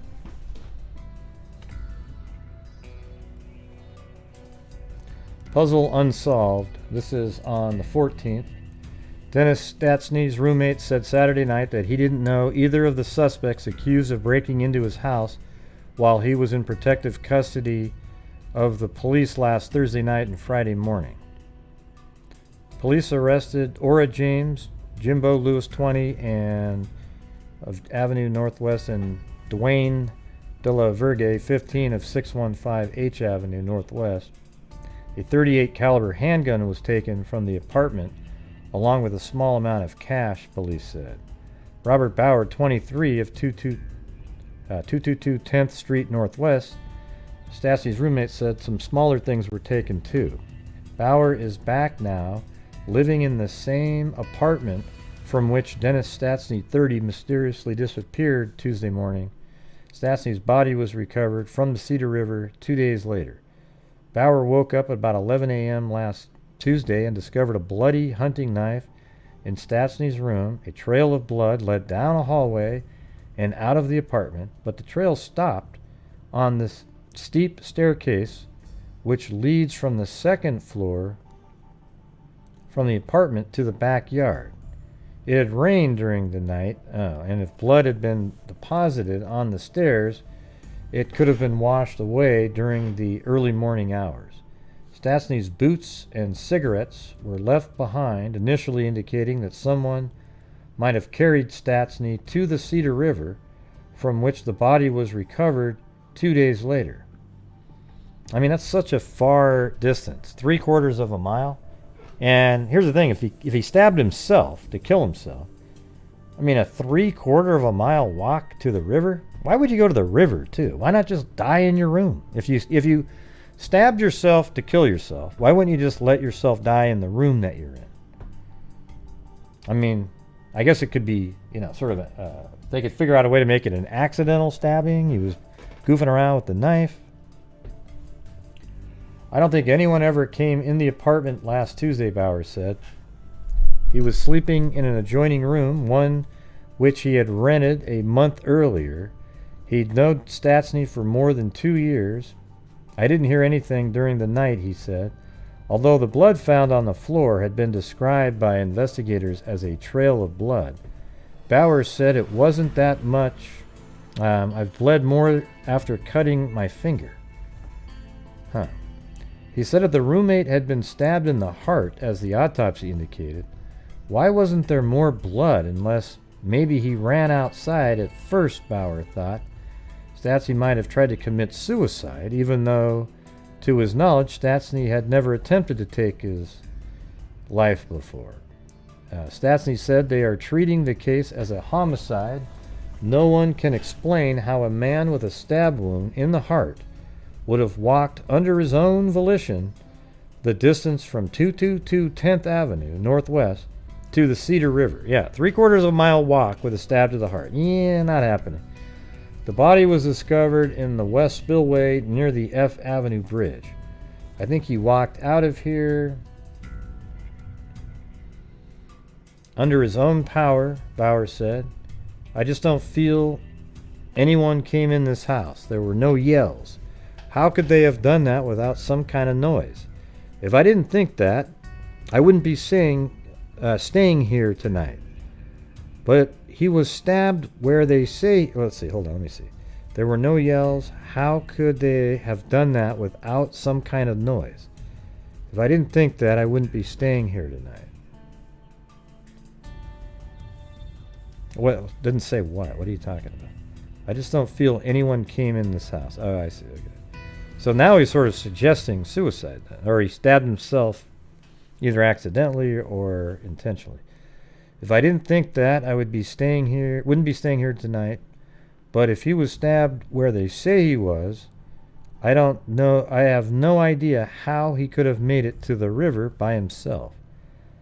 Although suicide hasn't been ruled out, that statement by Bauer seemed to be one reason officials at this point don't feel suicide is likely. Yeah, because how in the hell could you walk 3/4 of a mile stabbed in the heart? Wouldn't there be blood? Even though if it did rain, you'd be able to find some pools here and there. You know, I mean, it would have to pour to get rid of it.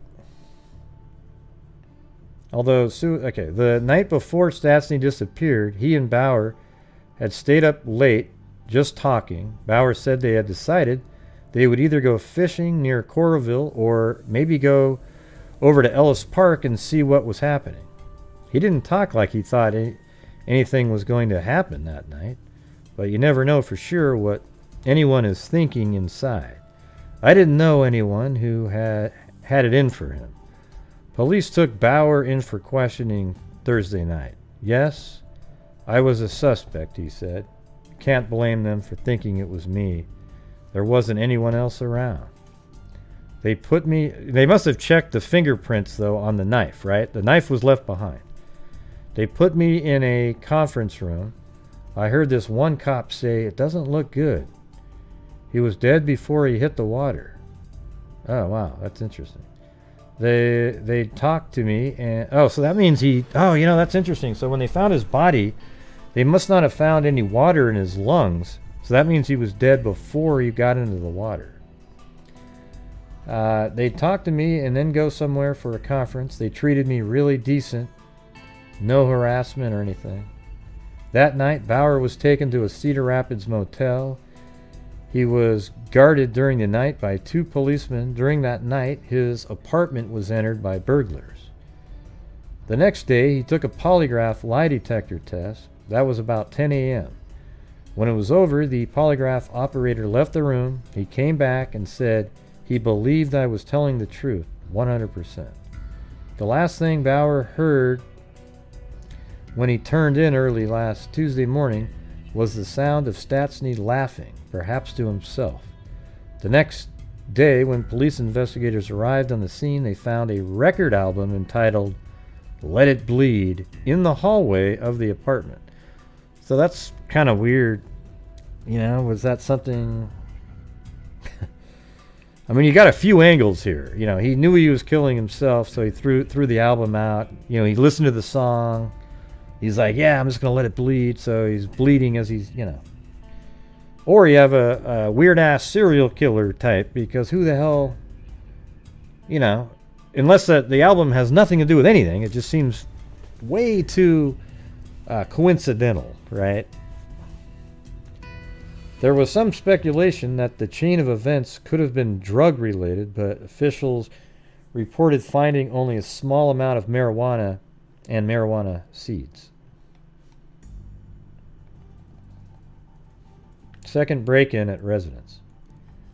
Alright, so police arrested 2 male juveniles following a break-in Sunday afternoon at the residence of Dennis Stastny, whose body was discovered in the Cedar River Thursday.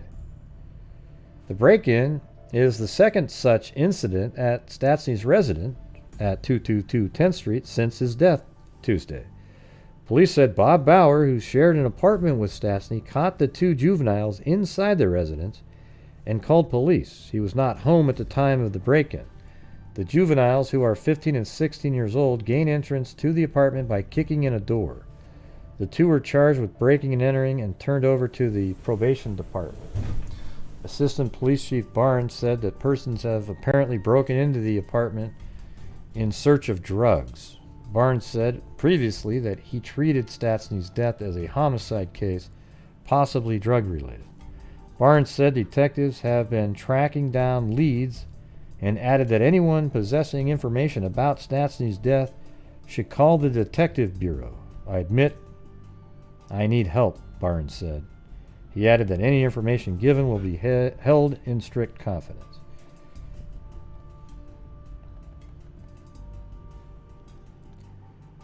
Alright, so that's basically the same thing. Alright, now we're moving about 3 weeks ahead. Now look at this crazy shit. The mother of Dennis Stastny, the subject of Cedar Rapids murder investigation, died Sunday after apparently committing suicide, leaving a note which said, "Dennis, I can't live without you." Authorities tentatively believe that Mary Louise White, 51, of 3000 J Street, let me see where that is.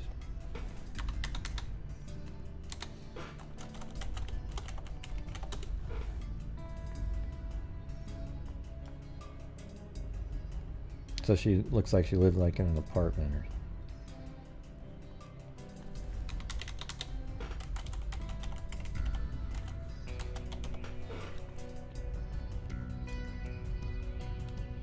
yeah.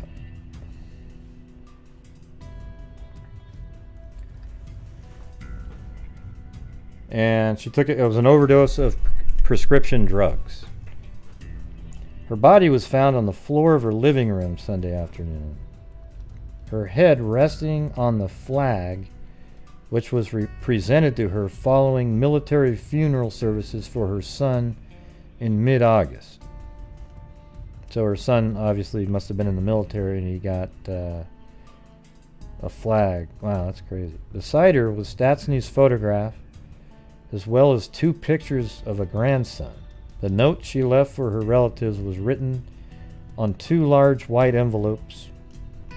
On one of the envelopes, she owed a small amount of money to some close friends, and at the bottom she wrote that she couldn't live without her son. The writing on the other envelope was hard to understand, police investigators said. She probably was writing that as the drugs were taking effect. Sources said an empty bottle of medicine was found in the bathroom lavatory. Several white, water-soaked pills were found near the drain. However, one pill which hadn't been damaged was taken from the lavatory for identification purposes. Police said the pills are believed to have been Elavil from a prescription filled for Mrs. White last February. Friends told police Miss White had been despondent since the death of her son, that Dennis had been an important part of her life. Stastny's body... So, here's the thing. See, if you kill yourself, that's why I think it's always selfish when people kill themselves.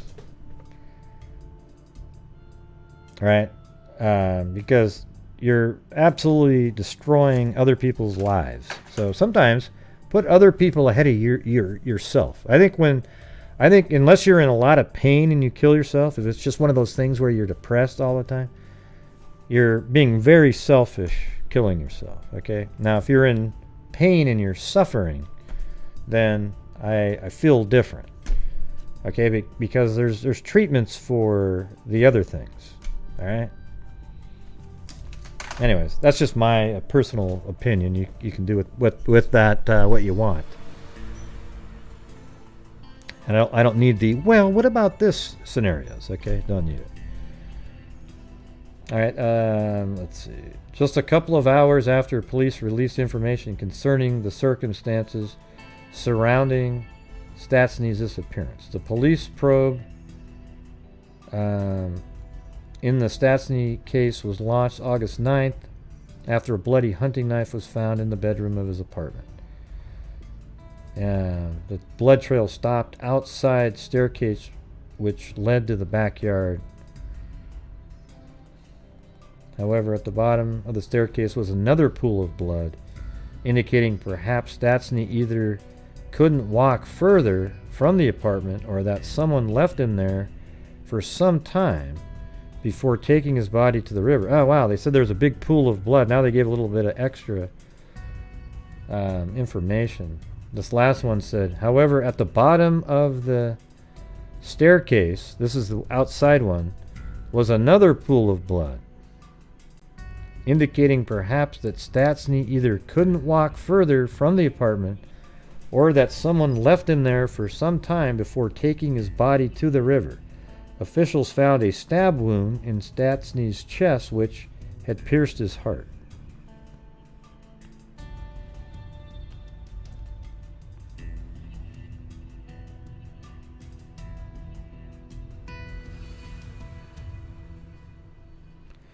Yeah. Well, I wouldn't even care if you tried 1,000 different things, Rebecca. Think about other people first. The case is being treated as a homicide, Assistant Chief James Barnes said after the body was taken from the river. There has been no change in the status of the case. An autopsy has been ordered in the death of Mrs. White, the Lynn medical examiner said Sunday. The results are not expected until later in the week. A relative of Mrs. White found her body between 1 and 2 p.m. Sunday. All right, then this is 3 days later. Look at this bullshit here. Suicide ruled. The death last Sunday of... Okay, this is this case, so never mind. Of Sunday of Mary L. White, 51, of 3000 J Street Southwest, has been ruled as suicide. So I agree with that one. But in a minute here, I think we find out that they actually... The police rule Dennis' death as a suicide, but the coroner says no, it wasn't. So that's very similar to a few different cases out there. Miss White was the mother of Dennis Stastny, who died last August. Police said Stastny may have been murdered.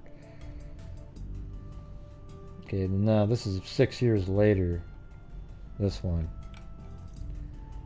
This is just a breakdown. It was part of a larger article. A third case remains a puzzle. Barnes and Lynn County Medical Examiner Dr. Percy Harris disagree on whether the death was suicide or murder. The body of Dennis Stastny was pulled from the Cedar River on August 11, 1977. Stastny died of a stab wound to the heart, but opinions differ whether the wound was self-inflicted. Although Stastny's death is listed as undetermined in police murder files, Barnes maintains the stab wound was self-inflicted and that someone dumped the 30-year-old man's body in the... Well, who the hell would do that? See, Barnes sounds like a total doofus on this one, okay? Sorry, Barnes. Right.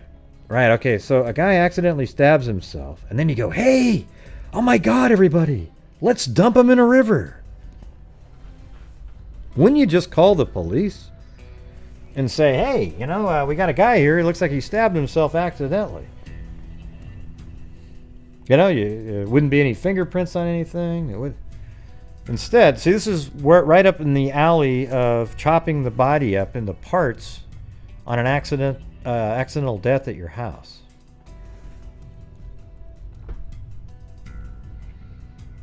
See, I can tell some people weren't listening again. You know, like one of a kind.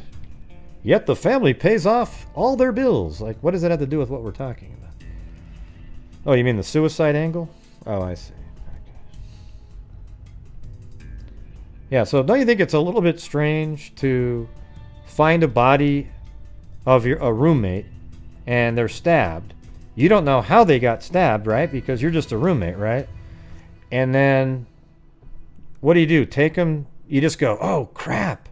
Well, I'll tell you what, let's go throw them in the river, and it's just ludicrous, okay?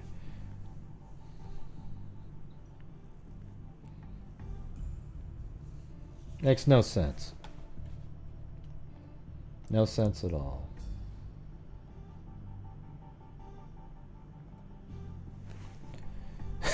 That's insane. That's what Barnes's theory is, though. Look how stupid this thing is. He believes Stastny's death was a suicide based on a check into the back. Okay.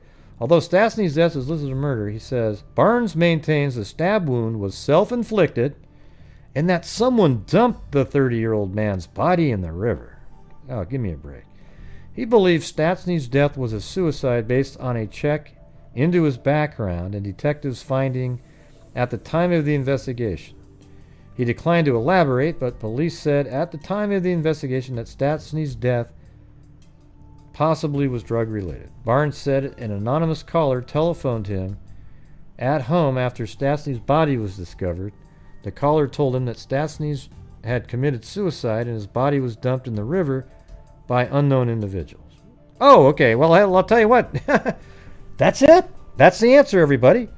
I'm a detective. You give me a phone call. An anonymous caller calls up and says, hey, he committed suicide and his body was dumped in the river by some unknown people. Okay, boom.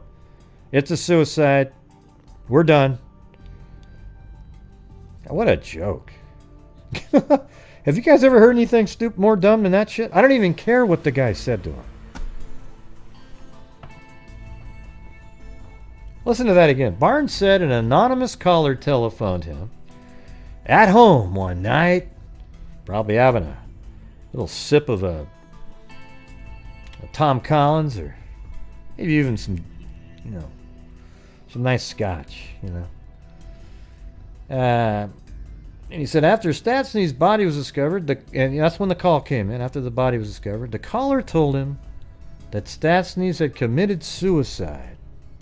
Now, how would he know that? How would that caller have a clue what he did? And his body was dumped in the river by unknown individuals. Okay, that's it, everybody. That's it. We got it. Yep. It's all figured out now.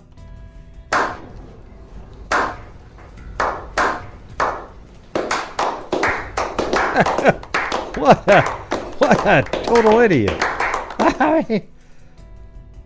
This guy didn't win any awards, I'll tell you that. An anonymous caller, and then the people who picked up the body are unknown. Hey! You know what I think, everybody? I think he had a few cocktails that night, and it was just something his mind invented. That there wasn't a caller.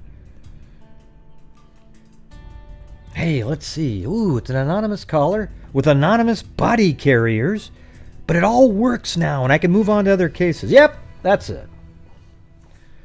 However, Dr. Harris said at the time the body was found, Dr. Harris said at the time the body was found and says today that Stastny's stab wound was not a self-inflicted wound. Barnes said the Stastny case is not considered open. So Barnes closed the sucker. Okay, now you start wondering who's Barnes related to. But it will be reopened if police receive new information about the case. Oh my God. Who is this guy? I think that's one of the dumbest things I've ever read in my life. Hopefully it was just bad journalism.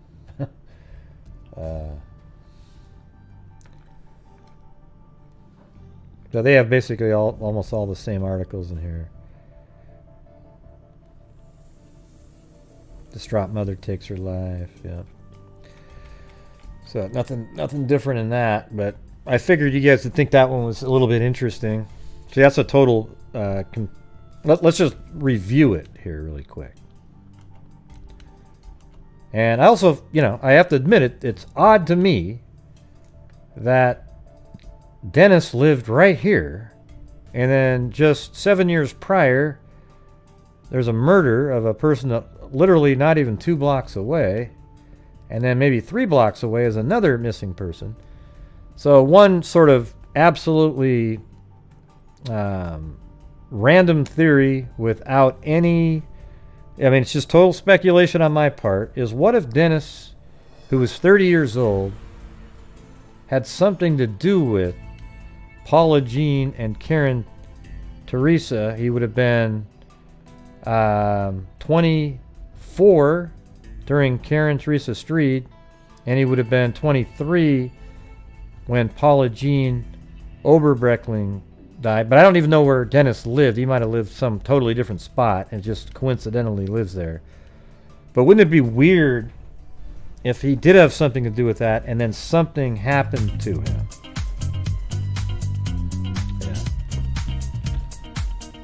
Hey, thank you, Lisa Wilkerson. Love Grey Hughes investigates. That's very kind of you.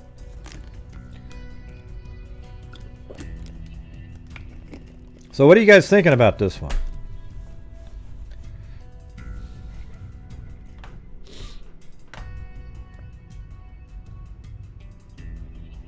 This just seems odd, doesn't it?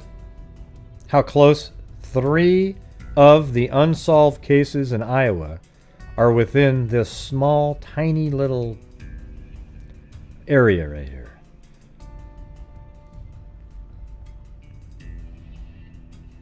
This one's only 2 blocks here. Let's see how far away this one is. I'm going to guess 0.6 miles. No, not even. That's only a quarter. Quarter of a mile to that one, and 1/10 of a mile to that one. That's nuts.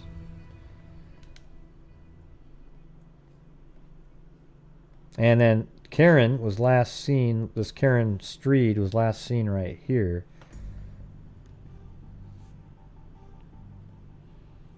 Yeah. I've been hitting Iowa pretty hard lately here. Iowa's got a ton.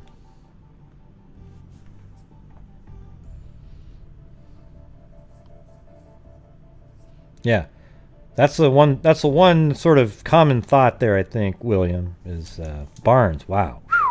Hey, case solved, everybody. Got a phone call in the middle of the night. Who was it? Well, that's the funny part, everybody. It was an anonymous call, and he said that the bodies were carried to the river. Well, who carried the bodies? Well, another funny thing is that he said that he doesn't know the people who carried the body to the river, but he killed himself, and I'm going with that one. Sounds absolutely perfect. Yeah.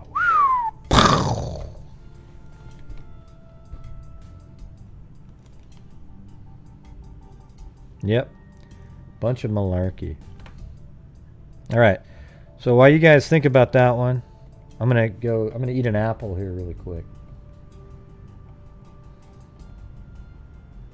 Yes, a Honey Crisp. Got 2 more here to do.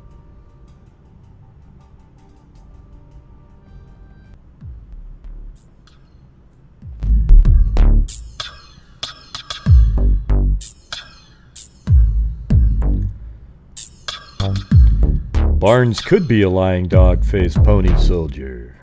Who knows, though? Just get at that, get that with anybody who's talking this shit, that shit.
I can't play the Beach Boys.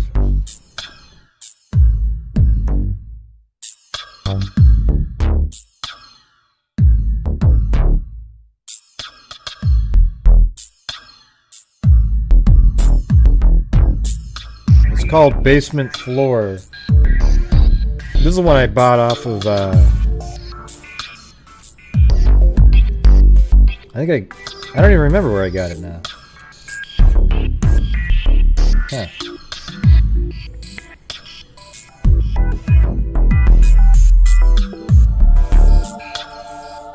It might have been off of Facebook. I had to buy it.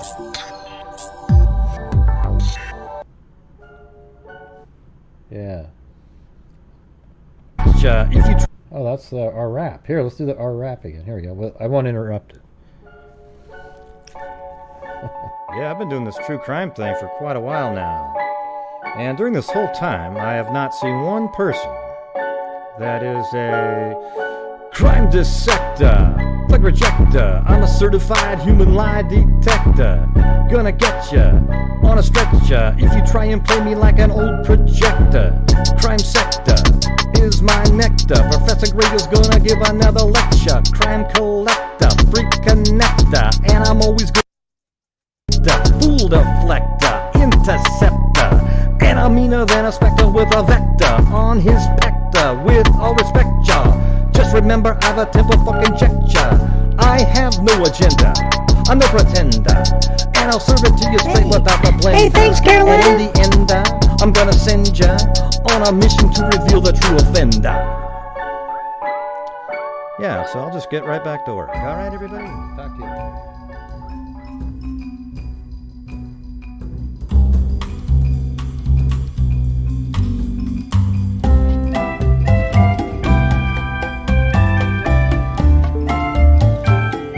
I'm just gonna donate cause I can't seem to comment correctly. Yeah, it doesn't say Professor Griff, so you gotta have a little bit better ears than that.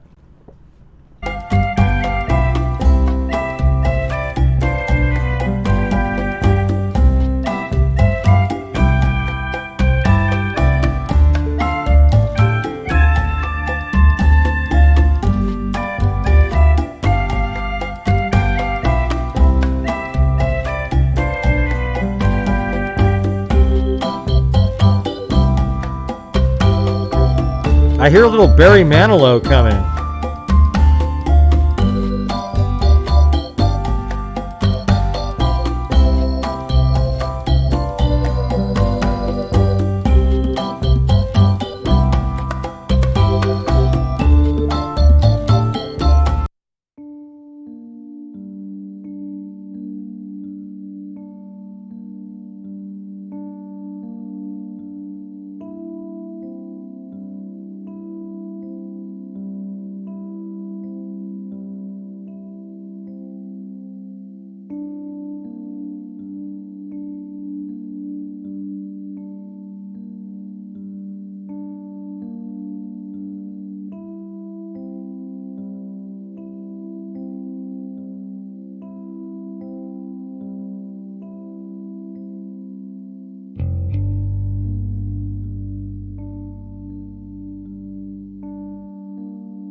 Man, that music is so... That music right there was depressing as hell, man.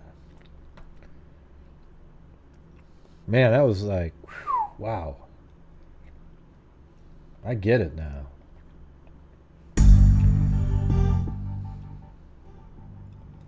What in the hell was that, man? Actually, that was more like something if you smoke pot, you could probably just sit there and listen to it. Just be like... You know? Glazed over eyes.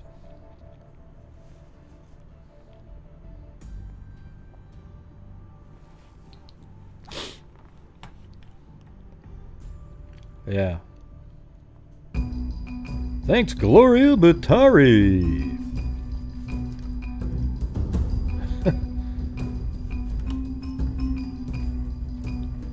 All right. Next story. Next story. The next story is George Raymond Keller, 1981. This one's a little bit weird too. These next two are, you know, there's almost no information on.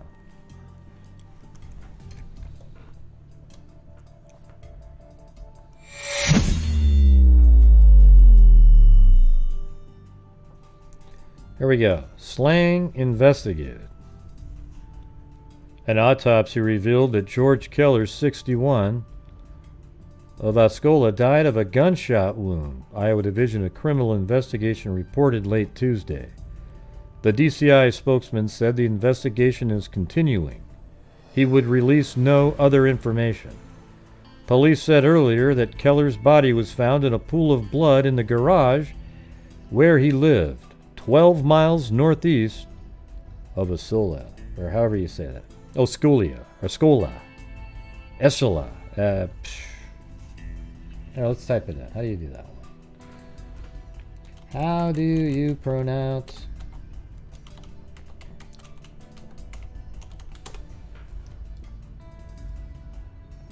All right, here we go. I was going to say it. Osceola. Osceola? Say it again. Osceola. Osceola. Okay, good. All right, Osceola. There we go. I got it.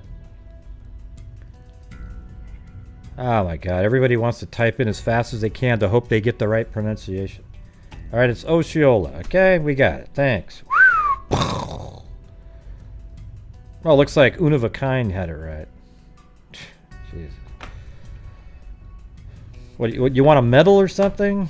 Do I need to send you a shirt, Una of a Kind, just for getting the right sound? Good Lord. All right, here we go. Police said earlier that Keller's body was found in a pool of blood in the garage where he lived 12 miles northeast of Osceola.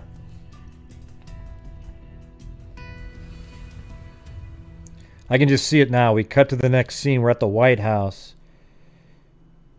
And Donald Trump is putting a medal around Una of a Kind's neck. And then she says, "What did I do, sir?" "Well, you pronounced Osceola correctly." All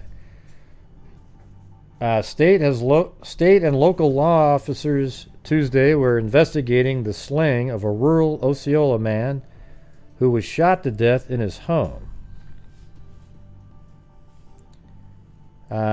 Let's see. The death of George Keller, 59, that's wrong, he's 61, is the 8th homicide in Iowa in the past month.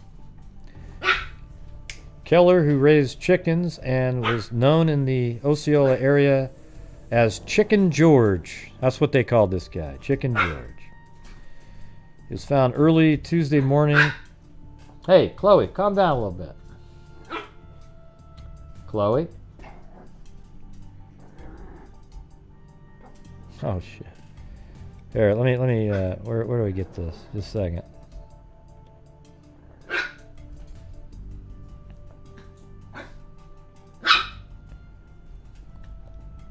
Here, I'll give you some free Chloe cam.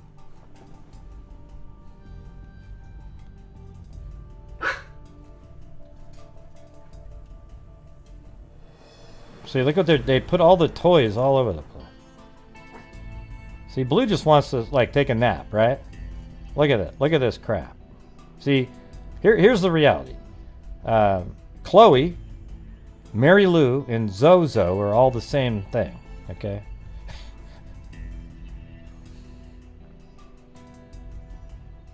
Are you done? Oh, look at, you saw Blue move slightly. They just both had, they both just had baths. Chloe. Yeah, yeah. How's it going? Are you okay, buddy? Hey, go get it, Chloe. Oh, God, I looked at her and she jumps up in the air. Hey, hey, Chloe. Oh, boy. She is pretty damn cute. You got to give her credit for that. But man, she wasn't cute though. I'll tell you what. Oh man. Yeah, let me move this over here. There we go. You can. If you guys get back on that.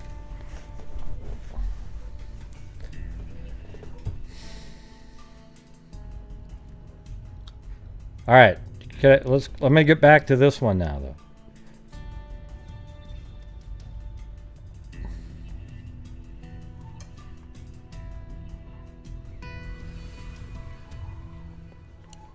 Huh? Oh boy. Yeah. So state and local officers Tuesday were investigating the slaying of a rural Osceola man who was shot to death in his home. The death of George Keller, 59. Keller, who raised chickens, he was known as Chicken George, was found early Tuesday morning lying on the floor of his own room.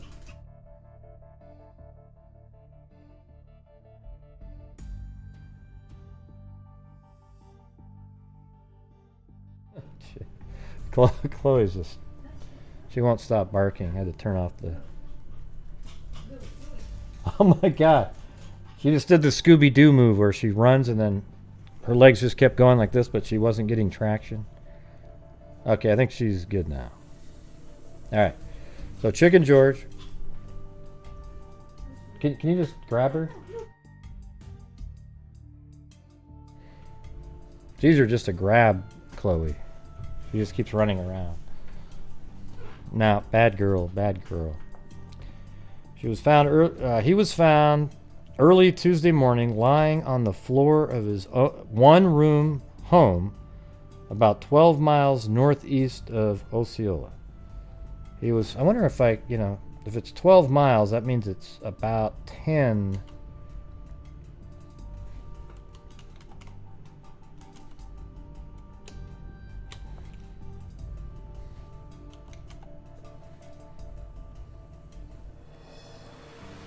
So here's when they said,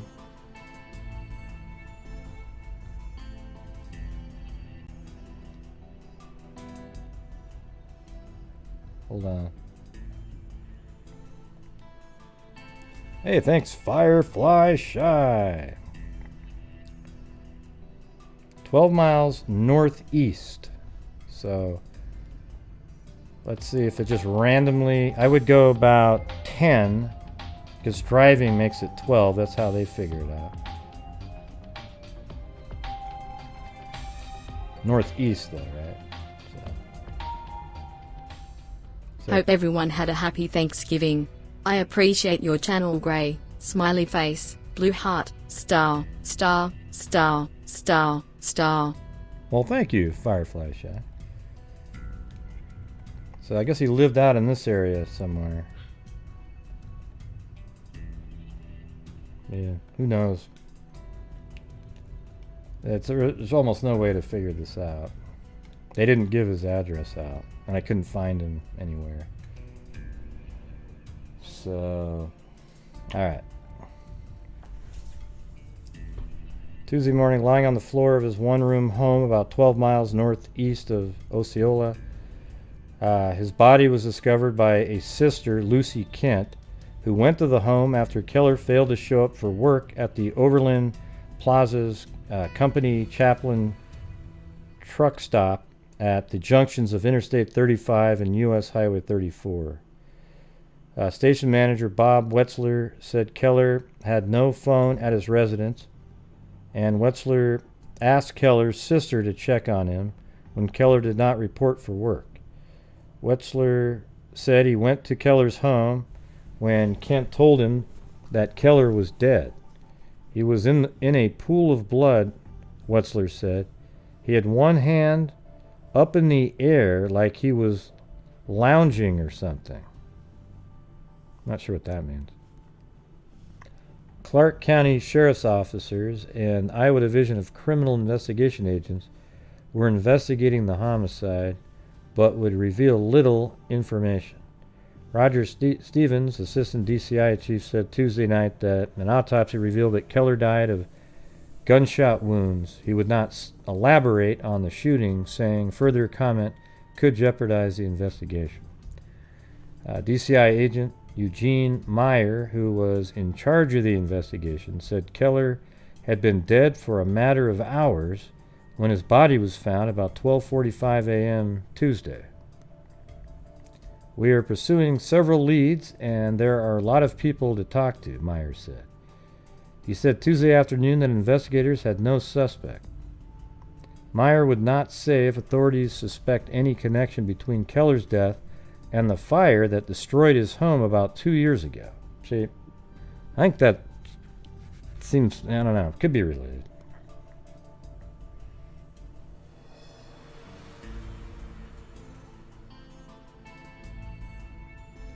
Meyer would not say if authorities suspect any connection between Keller's death and the fire that destroyed his home 2 years prior. The fire reportedly was of suspicious origin, but no charges were filed. The DCI agent said there was no apparent evidence that Keller was robbed before he died. Clark County Sheriff John Stearns refused to comment on the case, but said investigators are doing a lot of background work on this. Keller was living temporarily in a one-room garage house while negotiating purchase of another home, Meyer said.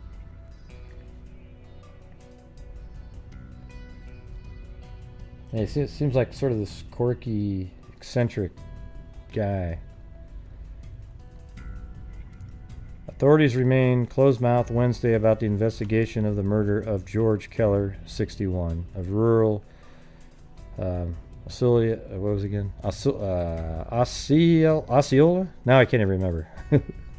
Who was found shot to death in his home early Tuesday. Roger Stevens, assistant chief of Iowa Division. Hello, my yeah. Hey, Firefly shine. Would not tell whether Keller was shot in the head, the number of bullet wounds on the body, or the caliber. They wouldn't say any of this stuff. Stevens said that to reveal further information could jeopardize the case. We have a few leads that we're following, and there's more that we had yesterday, Stevens said. But I don't mean to imply that an arrest is imminent. Keller's home burned down about 2 years ago, and arson reportedly was suspected, although no charges were filed. But Stevens said authorities have no evidence that the fire and murder were connected. To this point, we haven't established any correlation. However, we're going to look at that. Keller's body was found in his one-room home about 12 miles northeast of Osceola by his sister about 12:45 a.m. Tuesday. That's pretty late at night. Keller had no. That'd be scary to get out there at 12:45, and not only that, she saw her own brother in a pool of blood.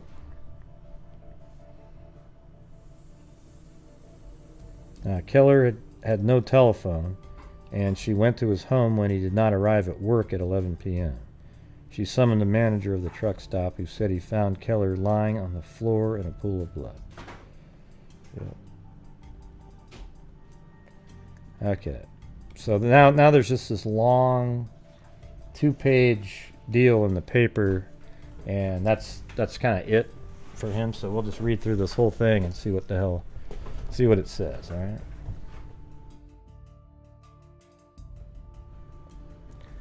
George Keller owned 8 dogs, 3 Mercedes automobiles in various stages of dilapidation, and a talent on the grand piano far beyond that of your average Iowa chicken farmer. Would you like to hear him play? His brother-in-law asked the other day.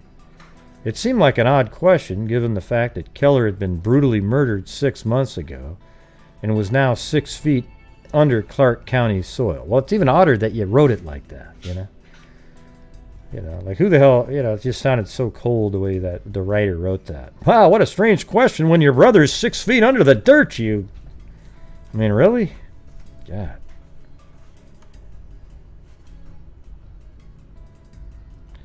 Man, you guys just never let the jokes die, man. They keep on coming. Yeah, Osceola. Don't worry about it, okay? Right. I was just saying that. He's eccentric, has a lot of weird shit. Would you like to hear him play? His brother-in-law asked the other day. It seemed like an odd question, given the fact that Keller had been brutally murdered 6 months ago and was now 6 feet under Clark County soil, he said jokingly. But Glenn Kent produced a tape recorder and punched a button here last week. And George Keller, the gentle recluse who lived in a garage and looked after 600 chickens, played again.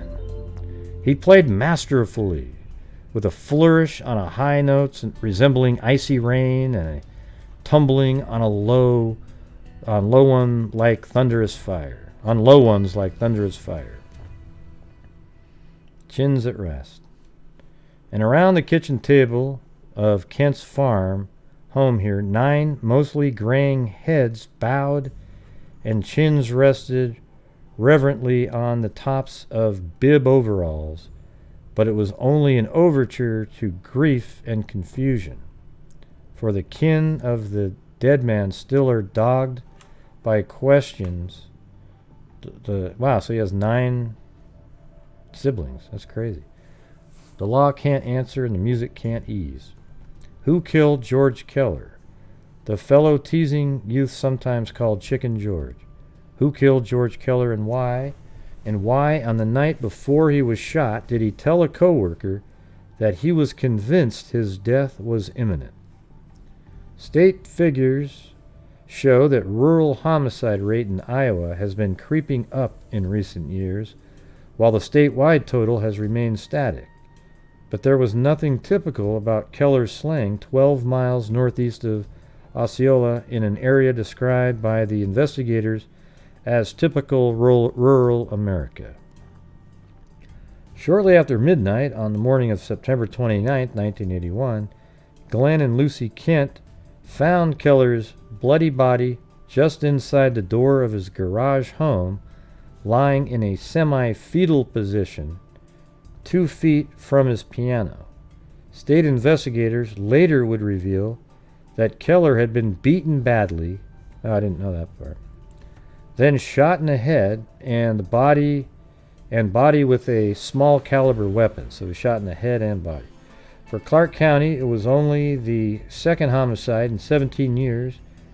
County seat cafes buzzed for a week or so, and Osceola's gun dealers noticed a new ripple of interest in their wares. Well before popular interest subsided here, however, officials' lips slammed shut on the Keller case. And this is 1982, this article here. As it turned out, they did not do so to hide a wealth of knowledge. Right now, it's a complete standstill, Sheriff John Stearns admits. It's been quite a while since we had any leads, but we're sure as hell ain't forget it. Gerald Shannon, Chief of Assisting Iowa Division of Criminal Investigation, says baffled is too strong a word to apply to investigators at this stage, pointing to 2 thick columns of evidence at DCI headquarters. Asked what possible motive the evidence suggests, however, Shanahan's answer was curious. There are several conjectures at this time, but we don't know. Here we go. And then this one's pretty big, so. But we don't know. Shit, now I gotta go. What does it say? We don't know. Everybody always looks for a motive. Sometimes there are no motives. What authorities are looking for is a medium dark metallic blue GMC pickup truck, 1973 or newer. That vehicle of unknown registration was seen in the vicinity at the time when things were happening. Truck or no truck, the mystery of the case runs thicker than that at the usual homicide, of that of a usual homicide. It does so for reasons of personality.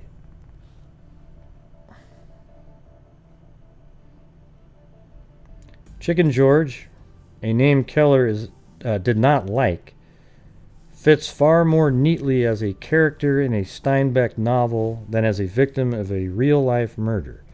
As family members, neighbors, and law officers describe him, few men seem less likely to provoke a mortal enemy. And this is a picture of him, by the way. I think this is after his house burnt down, I think. And these are all of his chickens. Or maybe this was, let's see, less than 5 months before his death. George Keller sits, so this is a year and a half after the fire. But it sits on the foundation where his house once stood. Okay, so that's probably, right there was once his house. But hell, his chickens are still there.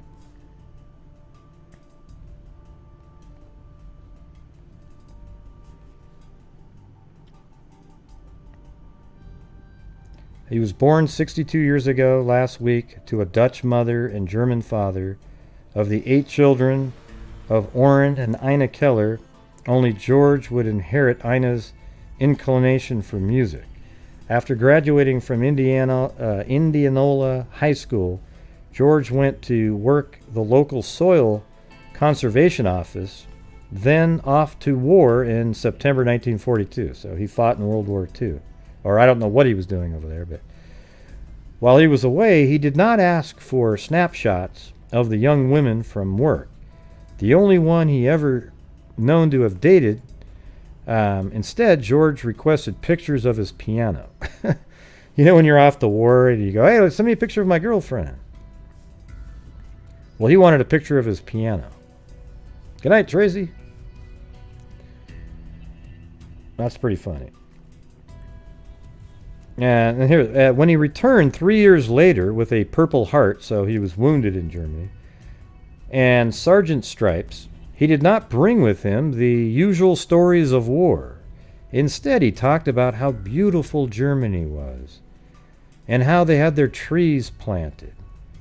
He also brought back an admiration for German machinery, but little understanding of it. Man, he sounded like he just loved the Germans, man. He couldn't do a thing with his cars, said Sister Lucy, referring to the succession of an old Mercedes autos George would buy and hustle along to rack. I don't even know what they're saying. And hustle along to rack and ruin. But he could sure tell you what was wrong with the chicken. So he didn't know how to fix a car at all or anything like that, but he could tell you what was going on with the chicken. If you were ever in need of someone to help you, he was always there, says Beverly Enga 55, who moved here from Des Moines to find a serenity that has since been largely shattered. From 1958, when his father died, until 1976, George lived alone with his mother. Their 2-bedroom home had no plumbing, but its living room housed a baby grand piano and an organ on which the two played duets. One summer day, the duets ended. Ina suffered a stroke outside the house front door, and George's mouth-to-mouth resuscitation effort failed to save his mom. 2 years later, another cruel twist. The apple wanted to. 2 years later, another cruel twist occurred when the house burned down. So he's had a lot of tragedy at this one house, you know. His mom, you know, the one that shared his passion for piano, probably was a little bit similar to him. They lived together, no plumbing or anything, but that's fine because their piano and everything worked. And they used to play duets together. Then she dies of a stroke. He tried to save her. And then 2 years after that, his house, the whole house burnt down. 2 years later, another cruel twist occurred when his house burned down. George Keller thought the fire was suspicious origin, though no arson investigation ever was conducted. He rejected the advice of brothers and sisters who suggested that he get a place in town. He moved into the garage, so the garage survived the fire, so he moved into the garage. To make extra money, the year before he died, Keller took a job as a cashier at an Osceola truck stop. It was hardly unprecedented. He had held a string of regular jobs before in Osceola, Des Moines, and Chariton, ranging from bookkeeper to salesman. But if you walk into the Overland Plaza's Champlain complex just off Interstate Highway 35 here and mention George Keller's name, there is nothing regular about the expression on assistant restaurant manager Mary McClintock's face. McClintock 53 says she saw Keller run fearfully into the men's room after a black van with 2 men in it rolled briefly into view, then sped away. Oh boy.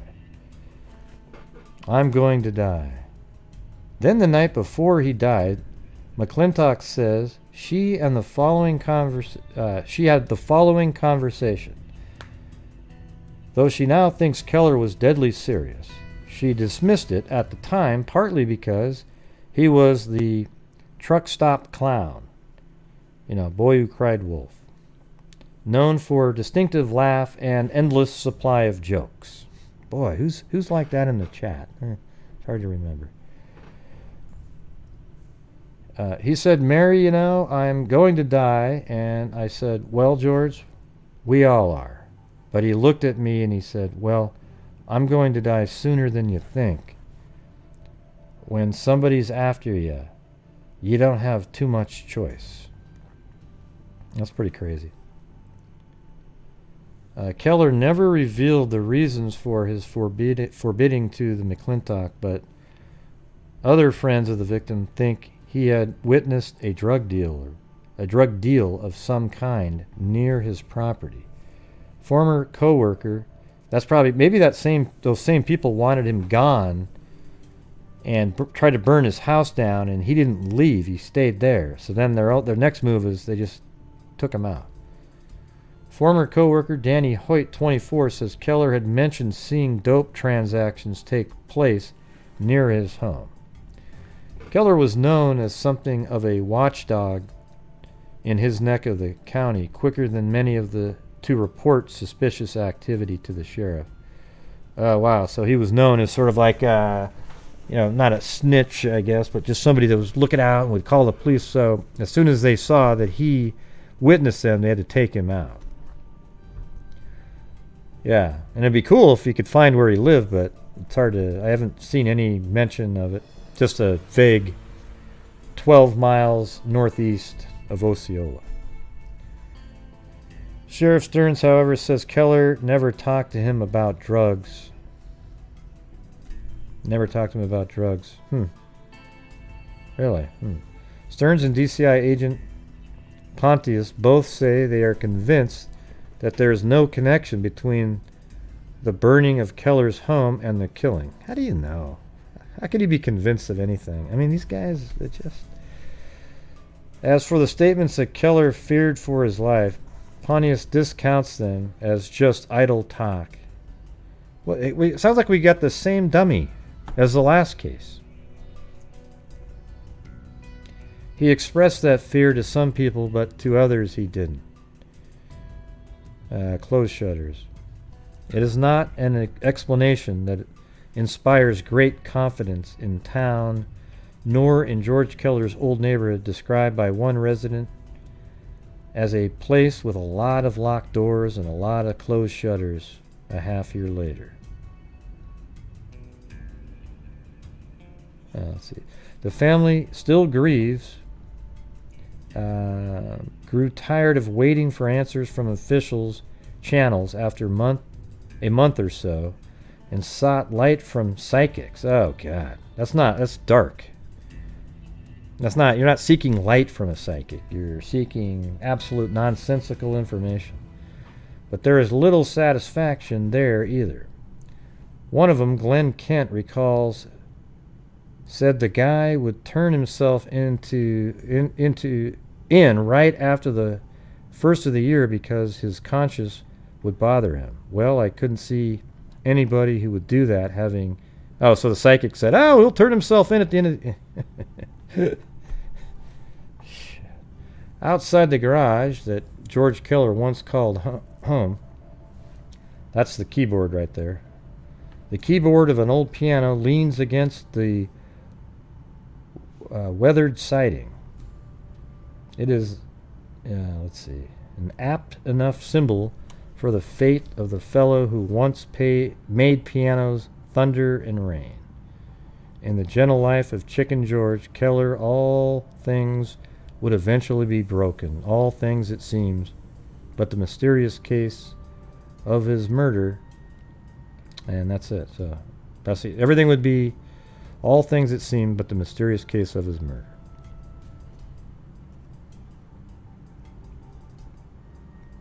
And there he is. Poor guy. Kind of feel bad for the guy. God, you guys still got the jokes going, huh?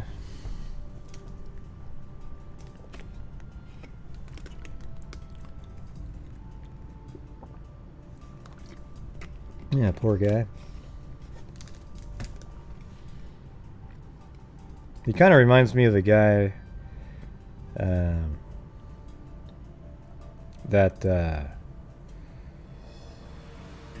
the Coral Castle individual. He's the guy that built the Coral Castle. Same type of person.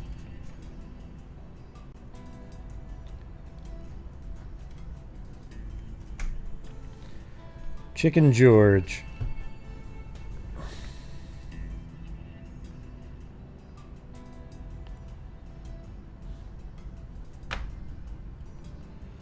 Alright, now we got one more to do here, and that's Dennis W. Chaffee.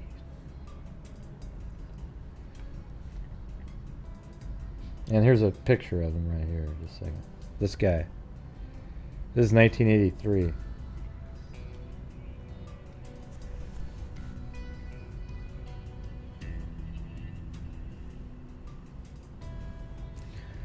Cedar Rapids police Tuesday were attempting to piece together the slaying of Dennis Wayne Chaffee, 33, found in the basement of his home Monday.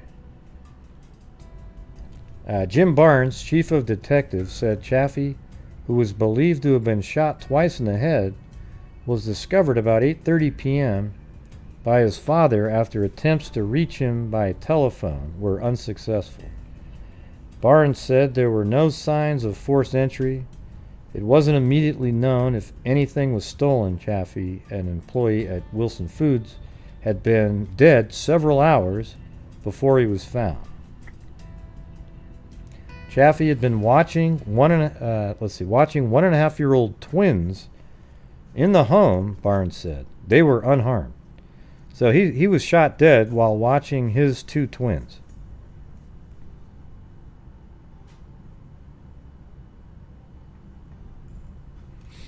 Yeah. Yeah, probably one of his family members got the land. That doesn't... I'm not curious at all at who got the land. I'm curious at who his neighbors were who didn't want him living near them so they could spot his what he was doing. Right? So they destroy the home, and that way nobody's going to be living there for quite a while. And then once he still kept living there, they go, oh, God. And then he witnessed something, they thought they'd take him out beforehand. You know. But yeah, I guess if the family got the property and then they sold it to somebody right around that area, well, maybe, right? But yeah. Anyways, let's get on to this story now, though. Is that cool?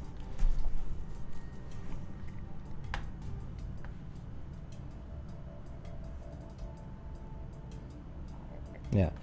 Yeah, so this guy was looking at his, he was watching his own 2 twins, and then he was shot in a basement twice in the head and I think once in the arm.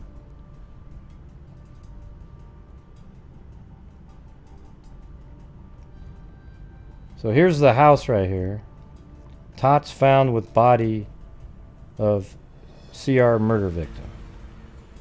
Mary Hernandez became suspicious when Dennis W. Chaffee wouldn't answer his telephone Monday. Hernandez of 735th Street, Marion, was planning to pick up her 1.5-year-old twins who had been staying with their father, Chaffee, over the weekend. When Chaffee's parents investigated, they found the twins, Adam and Maria, thirsty but unharmed. Their father was found in the basement dead of a gun. I wonder if there was any life insurance on him. You know, because this could be one of the cases where it's that reverse thing, where the wife and maybe somebody the wife, ex-wife is seeing, or the mother's, maybe they weren't even married, but anyways, the mother may have been seeing somebody. Because it's just so random. It could have been tons of different things, but maybe this is a scenario like that. When Chaffee's parents investigated, they found the twin Adam and Maria thirsty but unharmed. Their father was found in the basement dead from gunshot wounds. Police said Chaffee, 33, of 914 28th Street Southeast. So I have this address here because they gave it.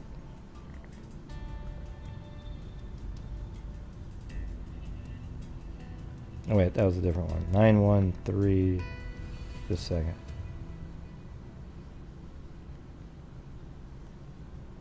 No, that's not it. No, 914.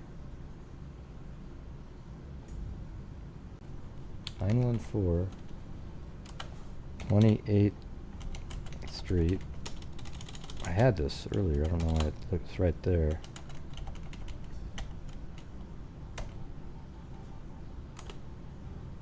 Oh, that was it. Oh, yeah. It was, okay. It just didn't look familiar at all the way that time of year. God, look how crazy that is. Look at that. Like that time of year, you can see the whole damn house, but in looks like probably more like summer months, you can barely see it. But check this thing out. I was even able, how great Google Earth is with the, or watch this.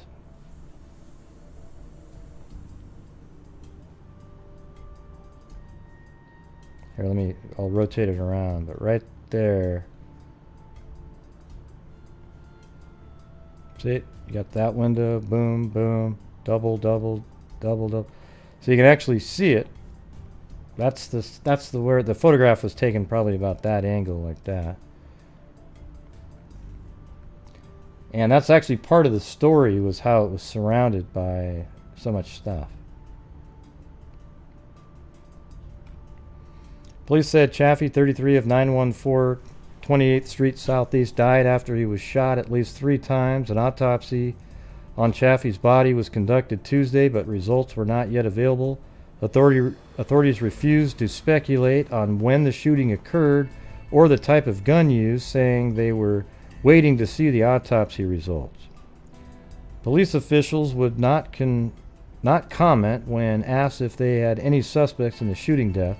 The victim was shot once in the arm and at least twice in the head with what appeared to be a small caliber weapon, a police spokesman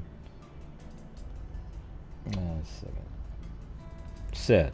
The weapon had not been found as of last night, although the residence was in disarray. Police did not believe it had been burglarized. The door was closed but unlocked when police arrived. The house is set back from the street and surrounded by large trees shrubbery, and a fence. Chaffee's body was found at the bottom of a flight of basement stairs by his father and mother. The children were staying with the victim for the weekend, beginning Saturday, police said. When Hernandez could not contact Chaffee to pick up the toddlers Monday, she called his parents, authorities said. After Cedar Rapids, detectives interviewed Hernandez early Tuesday. She picked up the children, police said. Chaffee, who worked at Wilson Food in Cedar Rapids, was described as a kind of a loner by police. He failed to report for work Monday. Judy Ryan, who lives across 28th Street from Chaffee's isolated two-story brick house, said Mr. and Mrs. Harlan Chaffee brought the children to her house Monday night after discovering the body of their son. Ryan said the children were dirty and thirsty, but did not appear to be harmed. After about an hour at her residence, she said the twins were taken to Mercy Hospital to be checked. Several people had moved in and out of the house recently, Ryan said, and she didn't know the name of the newest occupant until reading Tuesday's Gazette. Okay, so I think this was about other unsolved cases, and it says this is down here 2 months later. Chaffee's body was discovered July 18th in the basement of his home. The case is open. We're working on it. Third case. Oh yeah, third case remains a puzzle. Barnes and Lynn County Medical Examiner Dr. Percy Harris disagree. Oh, that's on the Dennis Stastny case. And that's what they're talking about in this one. That's the one we were talking about earlier where they disagree if it was a suicide. I think this Barnes guy right here is just completely lost his mind. And this is sort of an interesting aside. Look at this crap here. So this is 914 28th Street. And his name is Dennis Chaffee. They did an estate sale on all of his stuff. And look at all this. I mean, he had like a lot of really expensive items. So you sort of wonder if somebody figured out that, because he had antiques and all these things, you sort of wonder if they knew precisely something that he had and got just that one thing. I don't want to go through this whole thing, but look at all these things. Musical instruments, 3 cornets with cases, 3 clarinets with cases, alto saxophone. It's just tons and tons of stuff. Let me in this final article here, it actually had a breakdown of some of the stuff. A 1915 harpsichord, Steubenville china, 6 antique typewriters, 4 to 6 washboards, a Packard pump organ, Edison cylinder records, a 5-section brass telescope, numerous advertising tins, a Globe Victor Tolerian 1882. I mean, look at that.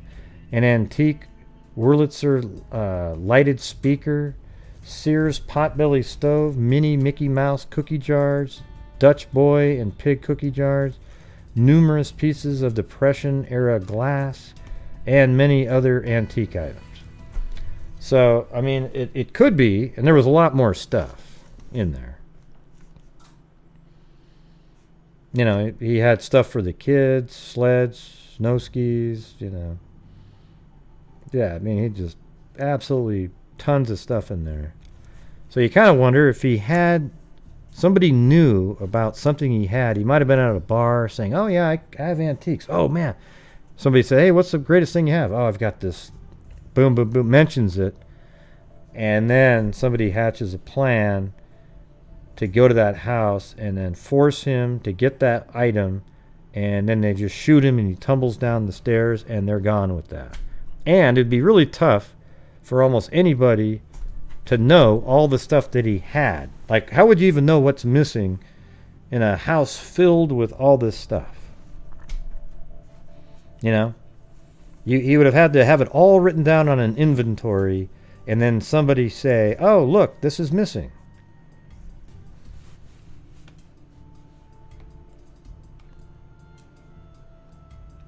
So, anyways, that's it, everybody. I don't have anything else.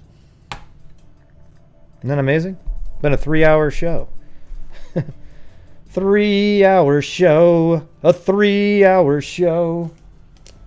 I should make a song with the Gilligan's Island music about the show, right? And the weather started getting tough. And the tiny ship was tossed. That's it. Nothing happened. They never solved that one. What do you mean by what happened? It's a cold case. That's all they got.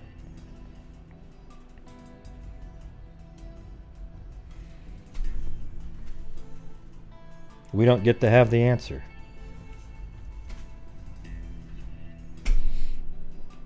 Yeah, it was a 3-hour show.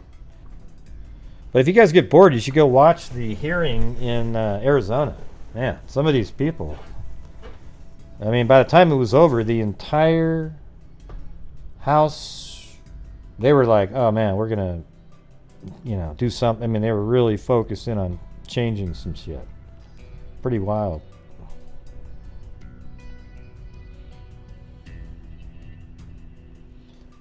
Well, send in some more donations. We'll stay all night. I'm just kidding. Yeah, well, pretend I'm a stripper on a stage, all right? I mean, you want the stripper to... At least I'm a stripper who donates part of the money that gets tossed at me. You get what I'm saying? You name me one stripper that donates $20,000. Gray, you're so mean. Gray, you're so mean. Oh boy. I guess I just had to go to jail. Thanks so much, Rebecca. Wait, what do you mean? You didn't have to go to jail. I had to go to jail.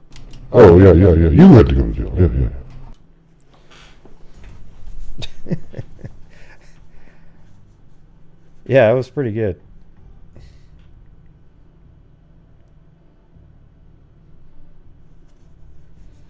Yep.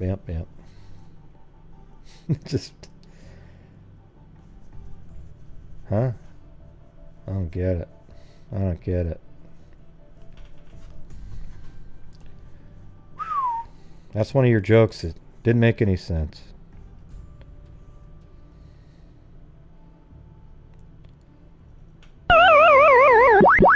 Yep.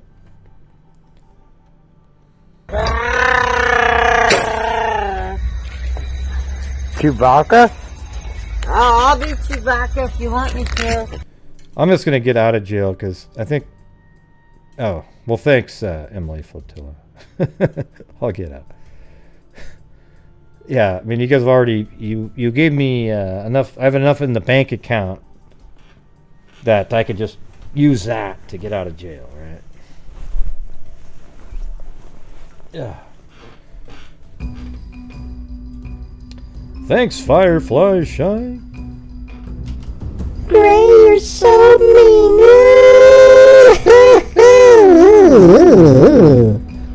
Wow, that was terrible. Yeah, I kind of lost the energy when I was trying to do it. I was trying to cry, but it just didn't work. Oh, okay. Yeah, that makes sense. Alright, I'll work on that a little bit.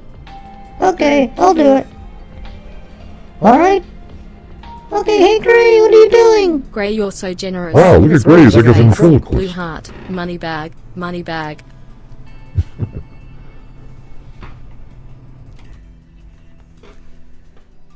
It was just a misdemeanor. Yeah. Wasn't much. Well, I thought you guys would think those were interesting at least. Even though they were kind of shorter. You know. But all three of them are kind of weird, right? Just... The last one almost had no information at all. There was no other, just no stories whatsoever.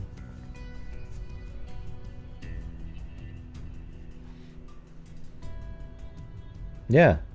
Anyways, you guys are amazing. Thank you for all the support during the month, every month actually, and allowing us to, leading all the channels for sure in donating to various charities throughout the month. And your support also helps my channel out and allows me to keep doing what I'm doing, because without it, it's hard to justify spending 7 hours a day on a show. So I appreciate it.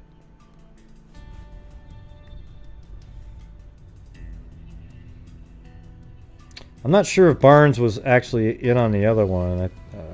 Maybe. I don't remember.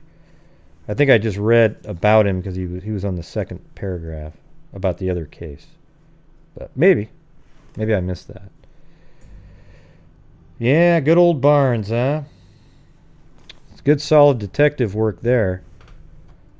He sounds like he's one of the guys that would buy into psychics almost. Case solved, everybody. I got a call in the middle of the night from an absolute stranger. Don't even know who it was. And he said that he killed himself. That that Dennis killed himself. And 2 random people carried his body all the way over to the river and threw him in. So, I really can't justify investigating this any further. We'll just call it a night.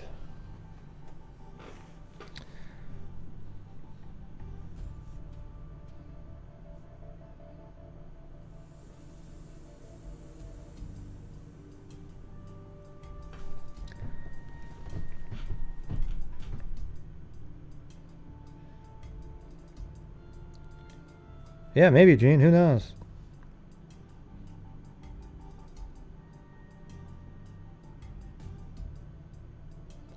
Yeah, it was a joke, Gene, about the stripping. I'm just saying throw money at me like I'm a stripper, because strippers, they get money and then they keep stripping, right? So it was an analogy, Gene. Jesus, man, you're... Wow.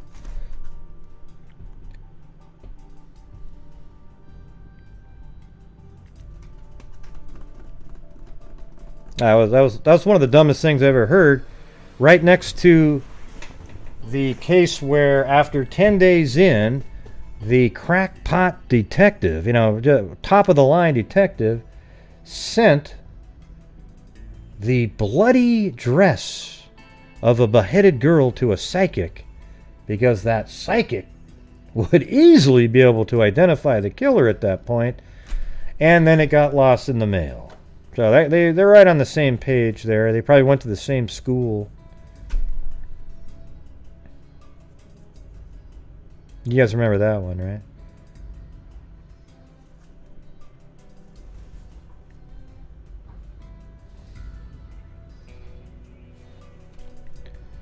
But yes, Gene, thanks for the comment. You were talking about stripping, but I'd rather see you clothed than just being you. Yeah. I wasn't going to strip. All right, that was never going to be happening.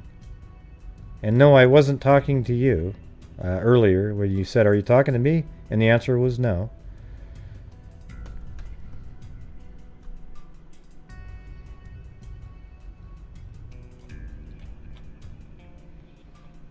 Come on, Gene.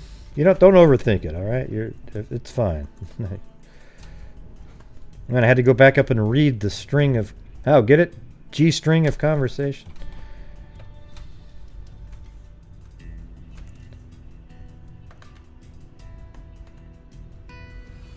Why wouldn't they be?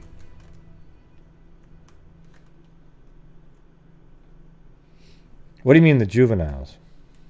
Oh, you mean the young people? I don't know. Maybe.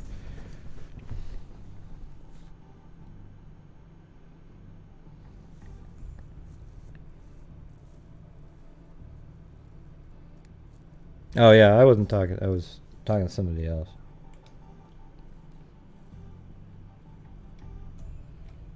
Yeah.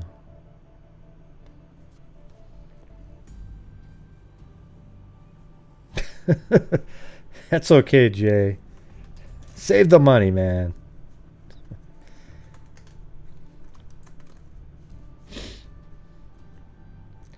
So what's the trajectory right now on the COVID, Jay? What's going on out there? I'm kind of out of the loop. Is it still peaking, ramping up? How about you, Jay? Call in on Zoom.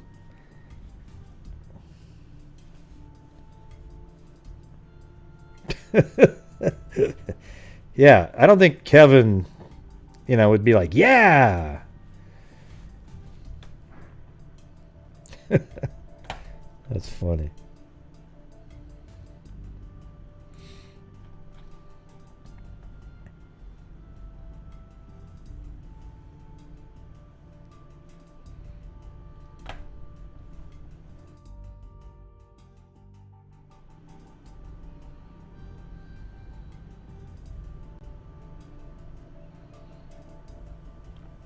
Yeah, it's mainly nursing homes, huh?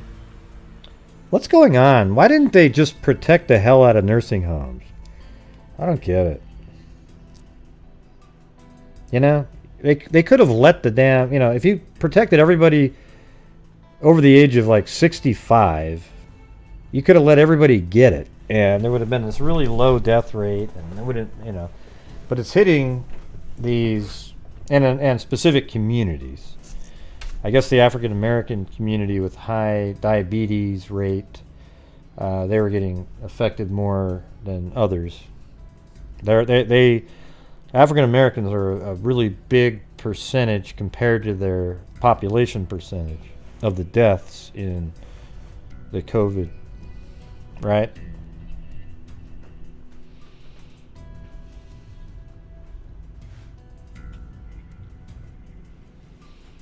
Yeah, they always say down to no cases. There's no place that has no cases. Okay? There are places that have asymptomatic people that aren't presenting to anybody, and then eventually, if things don't work out, they'll spread it to somebody, and then they'll go, wow, where'd this come from?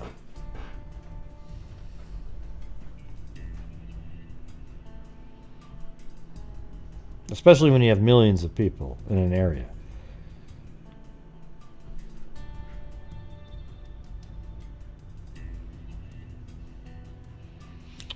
Yeah, I think we just need to not do hard lockdowns anymore. I think people, if you wear your mask, you maintain distancing, boom. Yeah, let's just get the vaccines going, okay? They're coming. Now, there's not zero. Zozo always wants to, there's none in Melbourne, yay! Even though there's COVID all over the place. What it means is nobody has come forward and reported it with it. So there's a lot of people out there that have asymptomatic. They don't have any symptoms at all, and therefore they're not even going to get checked. If you checked every single person living in Melbourne, somebody would have it. Guarantee it. Yeah. Oh, gee. What difference does it make? What do you mean testing the sewers? God, that sounds idiotic. Yeah, convalescent homes?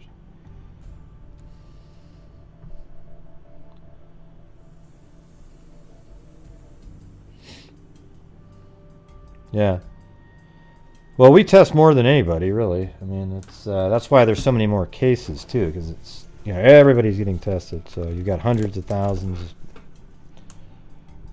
Like I remember early on, literally within the first month or week, even when we had a few cases around here, I said there's 4 people that they say have it, but I said I bet you at this point thousands of people have it. And it was because those people didn't even know, they hadn't even talked to anybody. It just sort of they hadn't gone anywhere, they hadn't done anything. So that means somebody else gave it to them. And that means there's people out there, and you knew that there was a lot of asymptomatic people.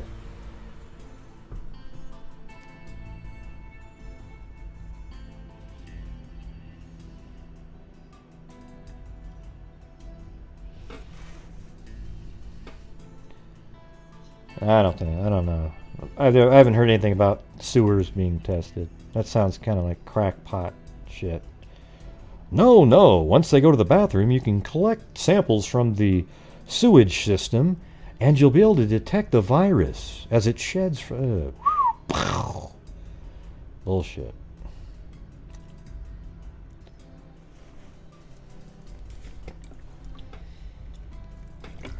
Wrong, Zozo. Yeah, I don't agree.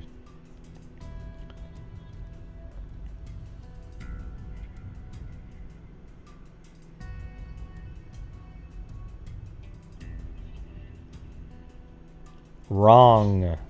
There are cases in Melbourne, Melbourne, excuse me. Melbourne. No doubt about it. Yeah, you remember that? We were talking about it's one of the most contagious things ever. Yeah, it's well, it's way more deadly than the flu, just not for kids, but like if you're, you know, percentage-wise, like the flu doesn't kill as many people.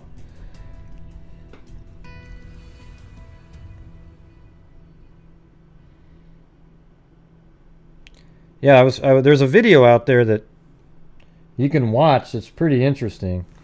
Maybe I'll go find it really quick, and you guys should watch it. It actually talks about the origin of the virus, and I think these guys were right on the money. There are two guys on YouTube actually that speak Mandarin.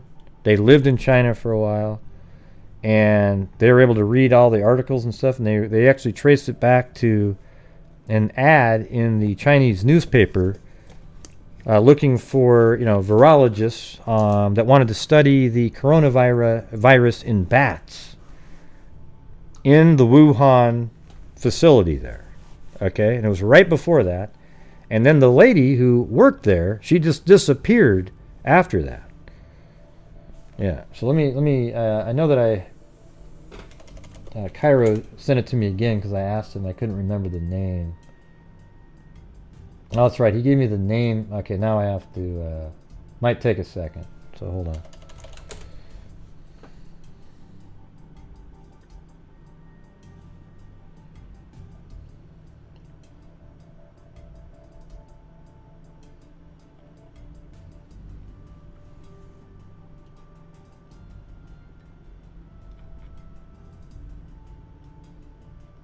No, wait. No, he sent it to me on a text.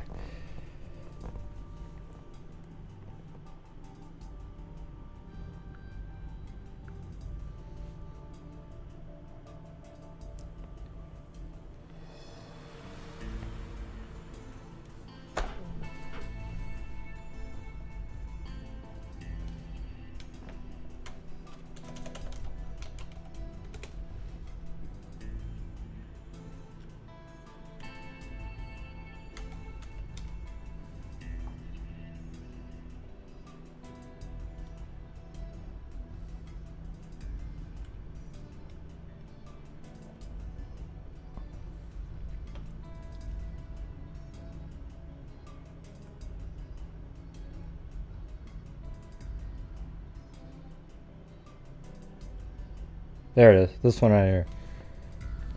The Chinese government really needs to do a better job. The guy's name is Laowhy86. Laowhy86. And here's the video right here. Okay. All right. I just put the video link in the description or the chat right there. All right. You should check it out. And then he's got a couple follow-up ones you can find after that. It's wild though. Not really. I think he nailed it. And look at this, came out April 1st, way back then. And you know, don't mind that it was April 1st. It's not April Fool's Day. Okay. It's a real thing. See, it says find the source. I found the source of the coronavirus, and then the coronavirus cover-up continues. You know, so it's pretty interesting.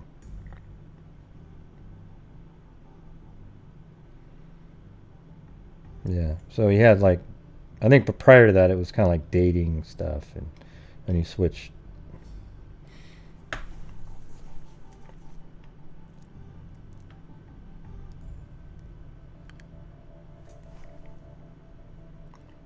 Yeah, I'm not talking about the idiots in the sewer.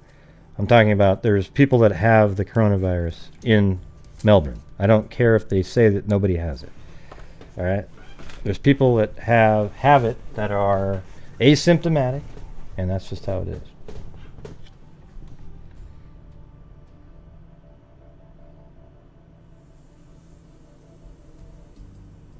Thank you, though. Thanks, Shazzy D, for... Okay, thanks, though.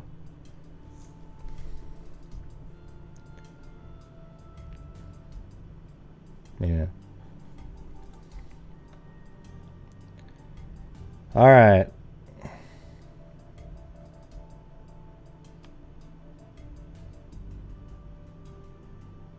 No, Gene. The wet market had nothing to do with it. Okay?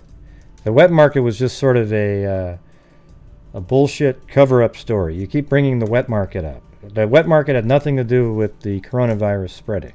All right? It was a lady in a lab, and it jumped to her. Then she went out, walked around, and spread it to other people, just like normal people are spreading it right now.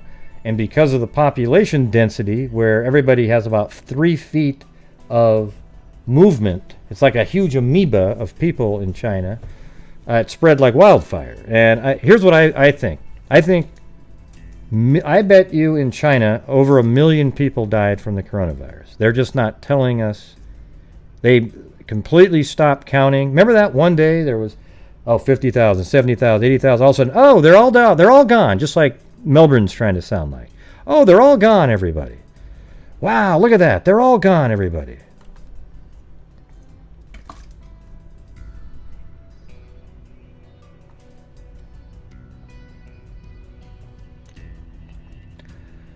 Let's see. Come on, could be trying to really hard to make a joke.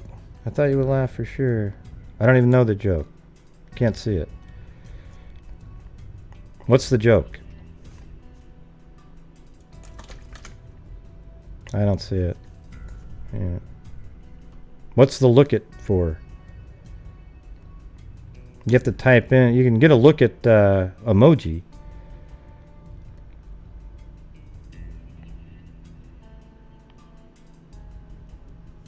Yeah. So the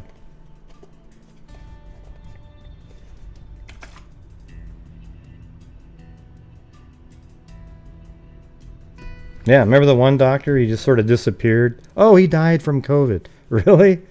This young doctor, he just sort of died from it? I mean, what are the odds of that were the younger doctor dying from it were probably 1 in 1,000, and yet, oh wow, he's gone.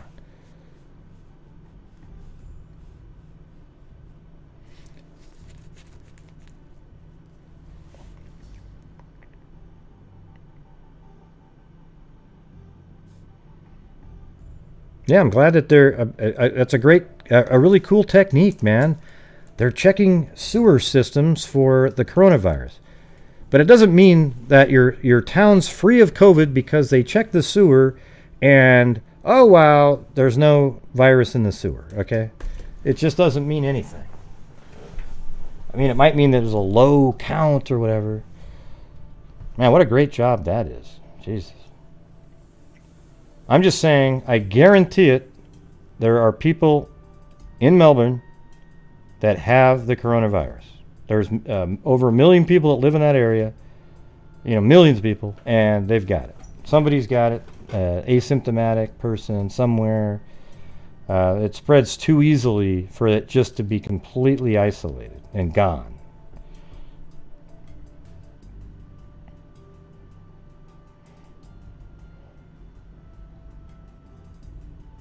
Yeah, it's not that funny, yeah. Yeah, it's just it's a regular video. It's English.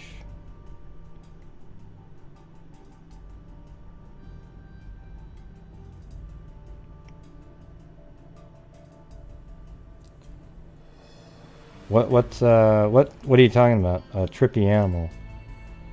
They were saying it was some trippy animal. What do you mean?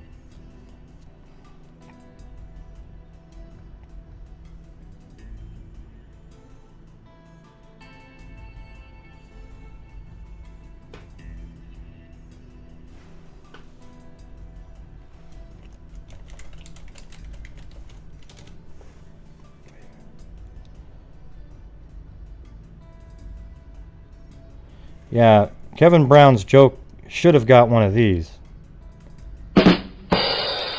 And not even that, really, because it wasn't even a joke. It's just sort of a, you know, man, you got to go to funny school or something. It's more like that sound, right? Like maybe both together, like. There we go. I asked if the video was in English or Mandarin. Right. I mean, that seems like a reasonable question, right? Because he speaks Mandarin and... My God. Come on. What was the part that was supposed to be funny, though, Kevin? Yeah, point it out to me. Let's analyze it.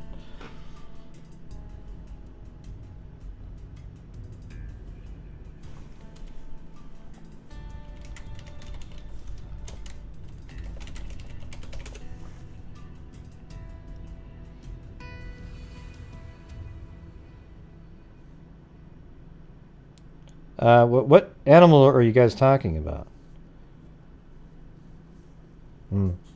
Yeah, I don't buy the wet market is for China to get out of what happened.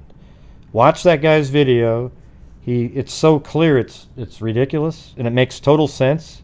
And it wasn't intentional or anything like that. It was just that they were, you know, the virus jumped from the bat to the human, and then she goes missing, and she's not out there at all in the public ever again. Nobody knows where she is. The girl that like got the job at, you know, it's just, you have to watch it, okay? When you watch it, if you still think it has something to do with the wet market, let me know. It just makes no sense to me. It makes a lot of sense to me that while it was being studied in a lab, it jumped to a human.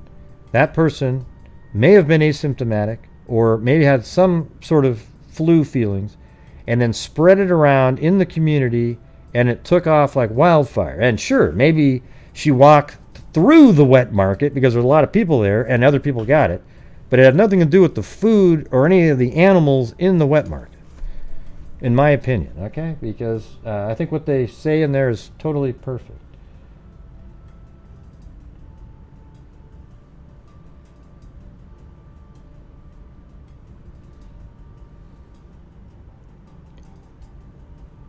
The bot fly.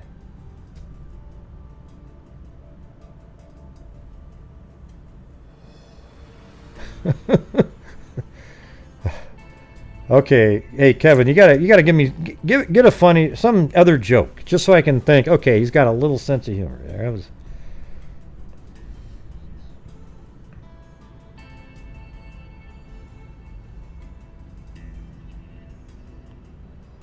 Oh hell no. Man, I think those wet market places are just a joke. All kinds of disease going around in those places. That's why it was easy for them to sell it. Oh yeah, it came from the wet market. You know, just an accident. You know, somebody brought the wrong food in there, and then things did this and that and everything. It wasn't intentional. Sorry about that. So it was easy to sell it on the wet market. But if you go watch that video, and then maybe a couple of his follow-up ones, you'll see it.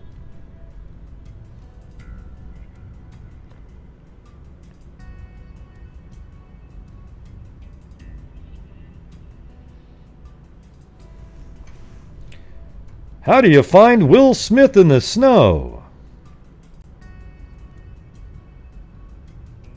Well, let's get it. What's the rest of the joke?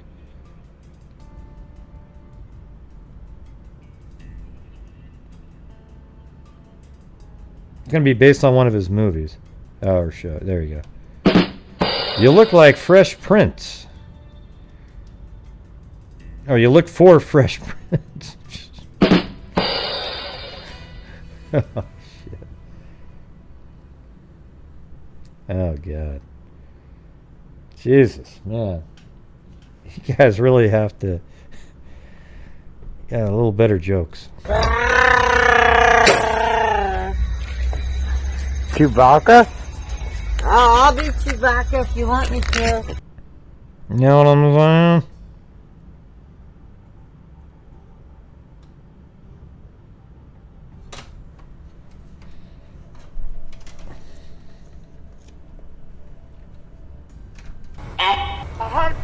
Oh, did you hear it? You bitch. It said that I heard it.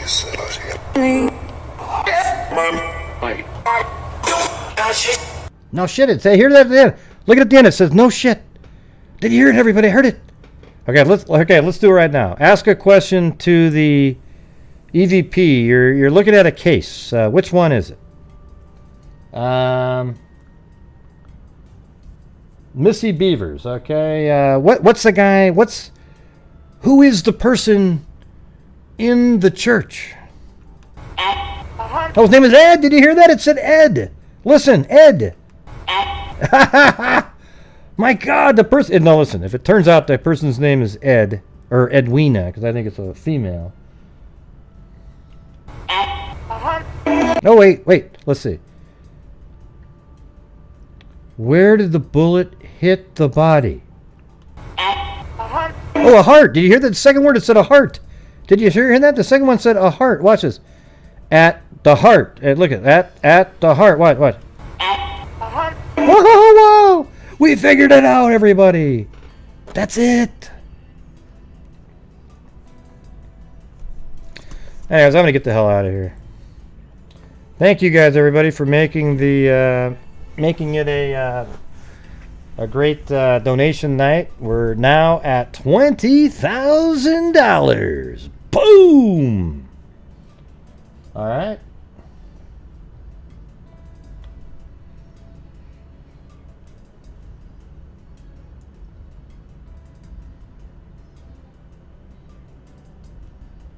Let's see.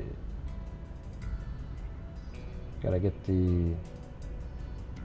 Rain. I gotta get my folders organized here.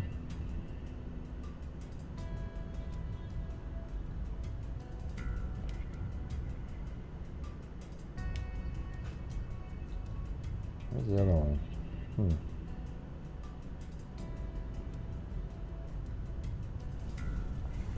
Yeah, it's weird. Every time I donate to Knickknack, it always takes a long time for it to get over here. Not sure what the deal is there. Oh, there it is. Okay, I think that's it. Oh, no, that's not it.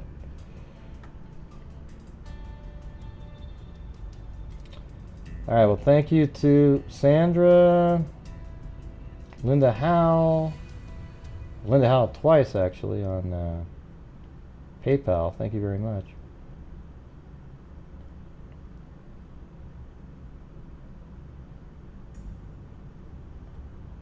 Actually, hold on a second. There's a whole bunch of them in here. Wow. Thank you to Linda Howell, Elaine, Melanie. Thank you very much. Wow. Thank you very much. That was a double cat eye donation there. And then Paulette. Thank you very much. Another cat eye donation. Then Triva. Thank you very much.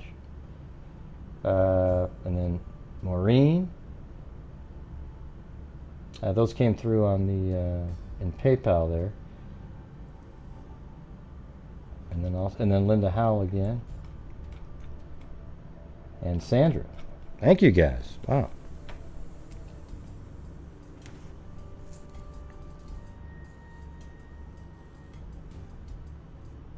Do the voices? What voices? Oh yeah, you mean the. Well, I was gonna do that on the YouTube part.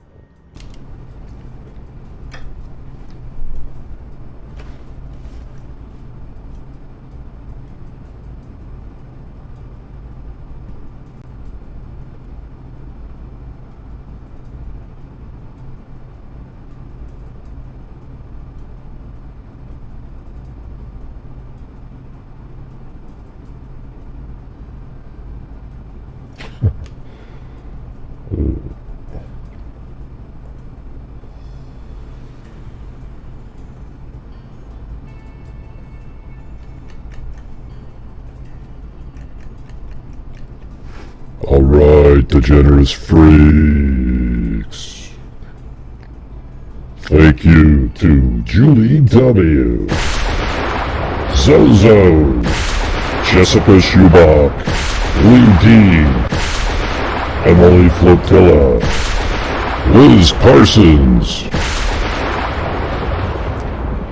Angie Pangie, cat eye donation. Sapphire. Mary Clark, a cat eye donation. Lane S. Kim F. Sharp Harp, cat eye donation. Jeff Fiedler. Swerves. One Sly Angel. I hate chocolate. I love chocolate. Cairo. Carolina Carla.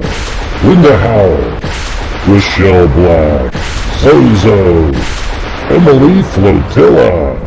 Linda Howell. Mag with a cat eye donation. Berserker Lokai.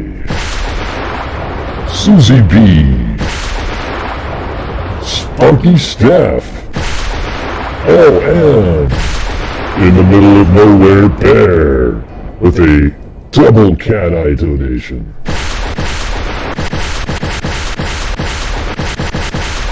Carolina T.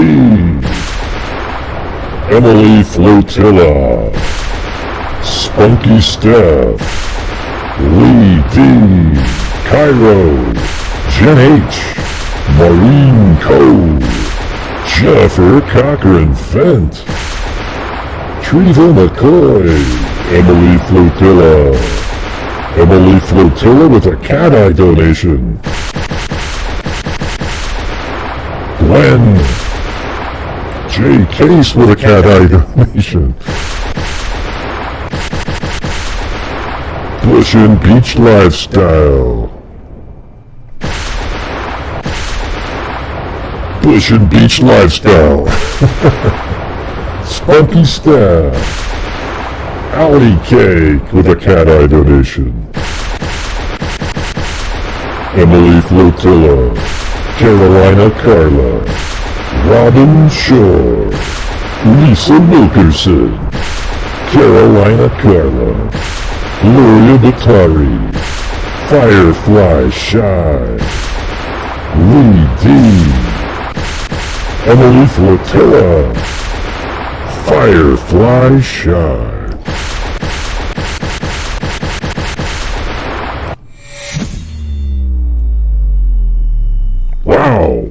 Wow. Yeah, it's okay, right? John Boy, pretty good stuff, huh? Thanks, everybody. That was amazing.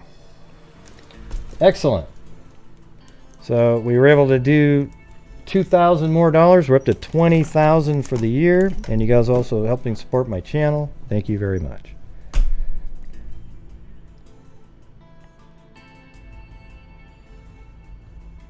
Excellent.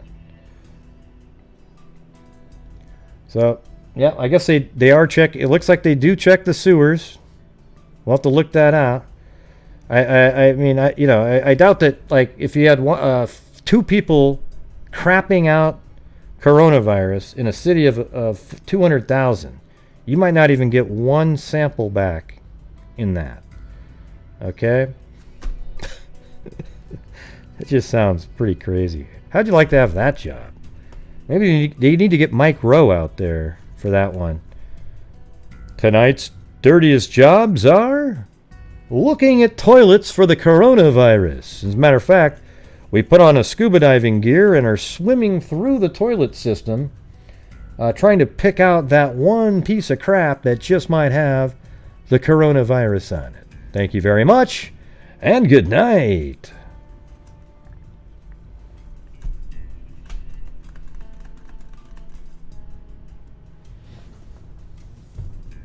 I'm not really that interested. I'm glad it works. However it works, great. You know, they stir it a bunch up, probably get 1 parts per million, blah, blah, blah, blah, blah. Whew, who gives a shit?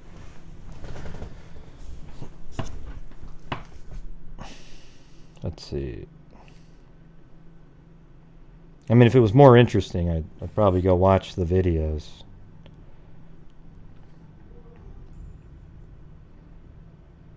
But listen, everybody, thank you very much. And, we kicked ass. as the Freak family does. All right.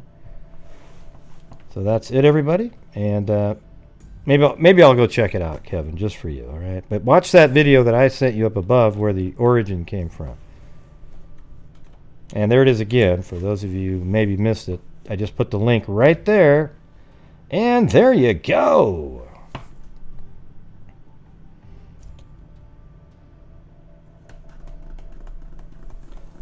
All right, everybody, thank you very much. And make sure that you wear your mask, maintain your social distancing, wash your hands, take the vaccine when it comes out, and we'll all be good, okay? All right, vaccines actually work. If you ask any doctor that's worth a damn thing, they know why vaccines actually work. The sad music. What's sad music? I don't have any sad music.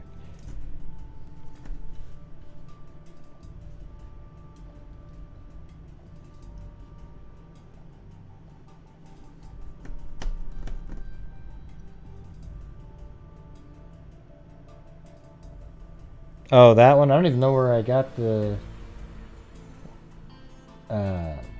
it's not really a song, it's just sort of a... I don't even know where that came from, the actual song behind it. So, all right, everybody. Thank you very much. And let's see. As I always say, everybody. Wait, let's see. I'd be interested to see what conversation occurred. Where?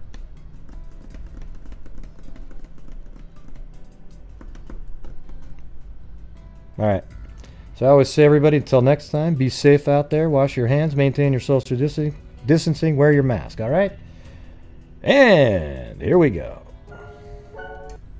Oh, shit. What happened to it? Probably trying to connect to... There it is. I have not seen one person. That is a crime dissector. I'm going to start that over again. Here we go. We got to start that over. Here we go. Yeah, I've been doing this true crime thing for quite a while now. And during this whole time, I have not seen one person that is a crime dissector, plug rejector. I'm a certified human lie detector. Gonna get ya, I'll set ya if you try and play me like a crime sector is my nectar. Professor Grego's gonna give another lecture. Crime collector, freak connector, and I'm always gonna be a pup protector. Fool deflector, interceptor, Philomena menace with a vector on his pector. With all respect, y'all, just remember I've a temple fucking check ya. I have no agenda, I'm no pretender, and I'll serve it to you straight without the blender. And in the end, I'm gonna send ya on a mission to reveal the true offender. Yeah, so I'll just get right back to work. Alright, everybody? Talk to you.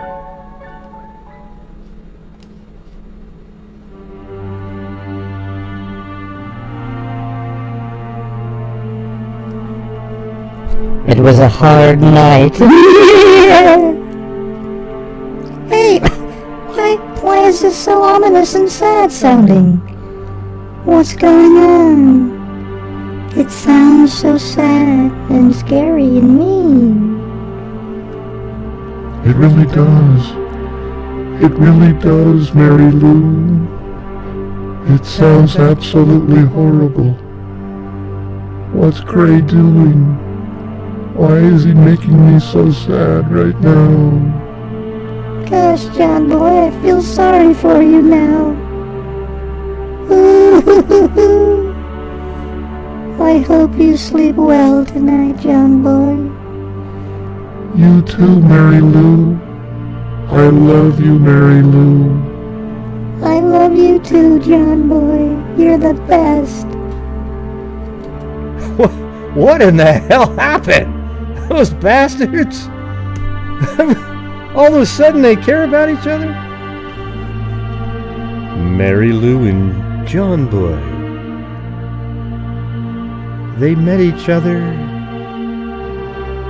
well, in their home. as John Boy was born just a few years before Mary Lou.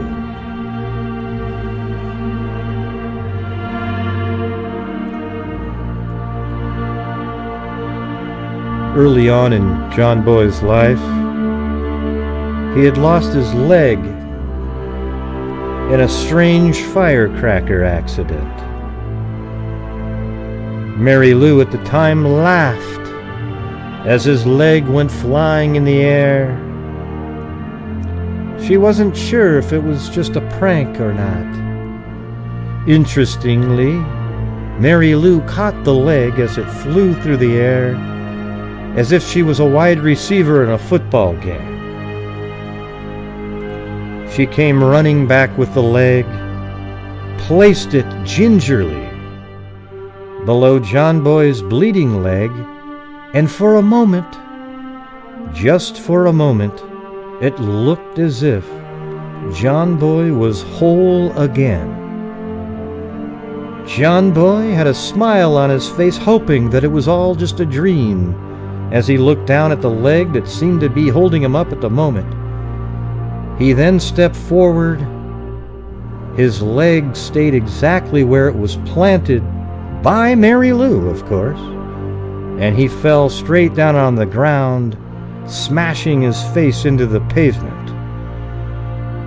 Mary Lou, the jokester, from the get-go. Man, how could any of you guys like Mary Lou? Wow. How cold is that? John Boy has his leg blown off in a firecracker accident. She goes and laughs at him, then catches it like a football player, a wide receiver, then runs back and places the leg underneath John Boy, and he felt like for a moment he was standing still again. Oh, that's some good stuff.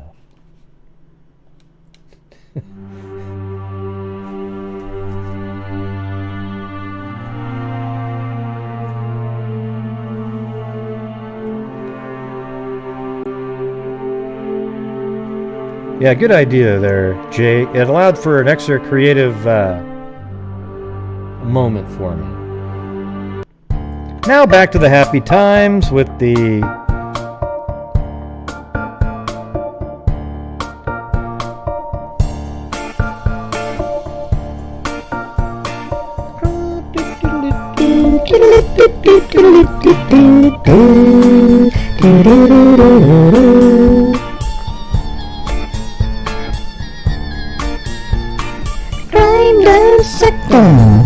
the protector, number 35, malady detector. Crime dissector, the detector, number 35, malady detector. Gonna get ya on a stretcher. If you try to find me like an open vector, crime detector, if you run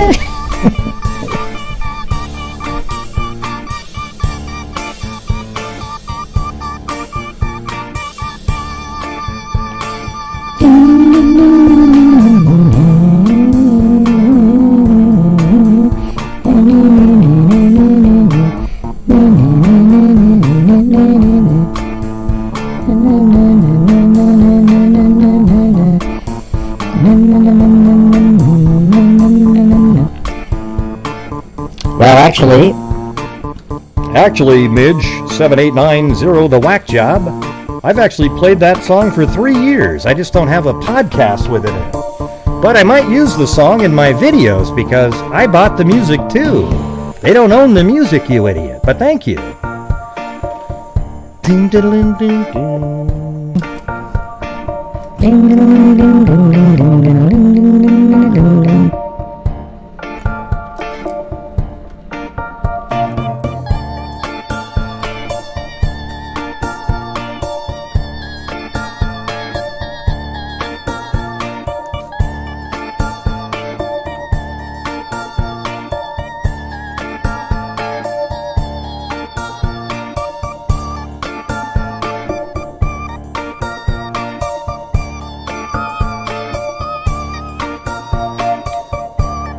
They just type in the name of the podcast that plays that music.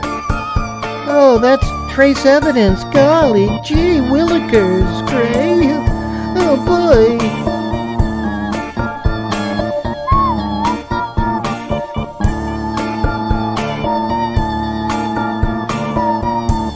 I hear music that I've played for years on other YouTube channels. Who gives a shit? Nobody's gonna go, oh, well, gosh, I can't watch that now because it's got the same music. Well, yeah, I bought the same music, you know. Da, da, da.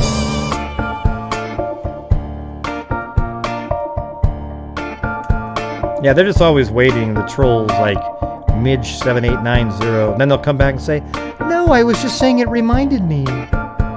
Right.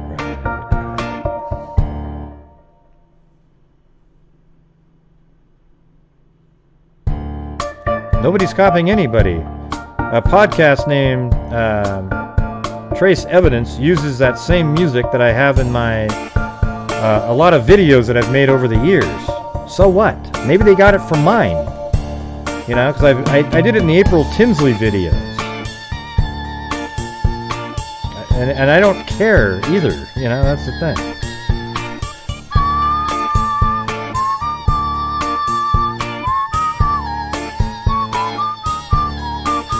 Well, who knows who was first, Gene? I don't know. I just know I used it about 3 years ago. Yeah, I had to buy the whole package. It works differently now, but I still have it.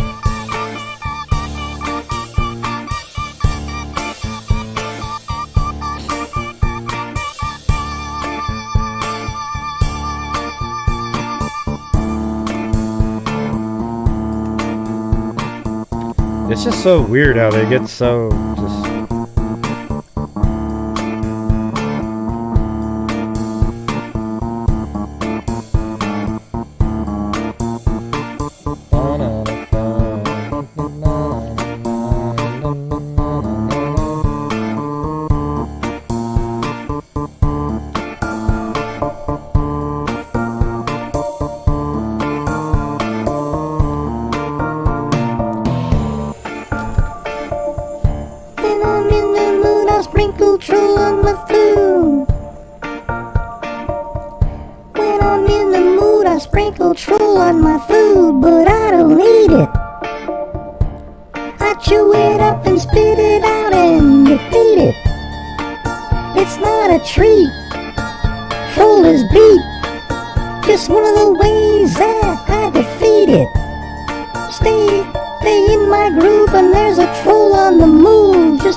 I see you creeping on the sly. Why you think you're so fly when you're just a whiny cry? Battle me, you're gonna fry. Gonna send you out to mummify. time to say bye.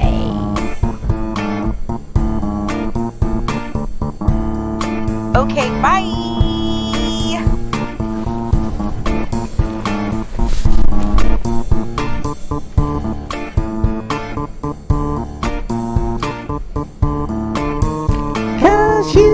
Cause he's an innovator, automator, creator, not a hater. Trolls, he's gonna. Cause he's an innovator. Cause he's an innovator. Cause he's an innovator. Intimidator, creator, not a hater. Trolls, see ya. Trolls, he'll see ya later.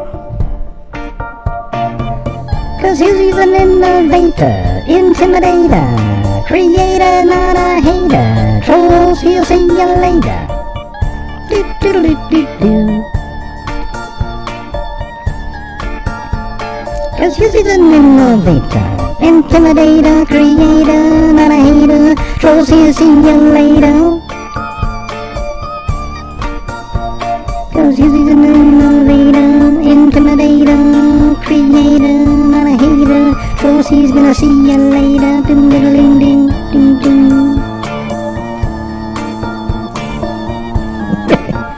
Yeah, boy.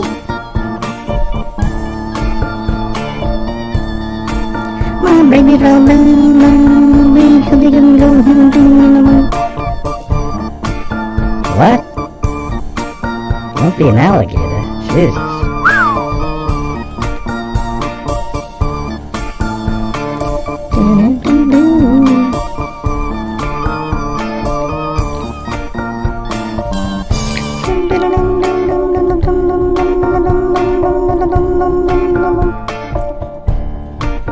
Oh, go the alligator. We'll see you later.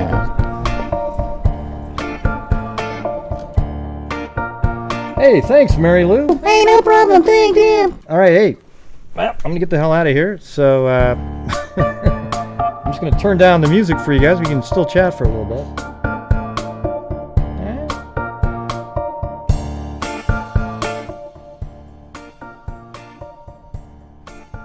And again, thank you guys very much, and be safe out there.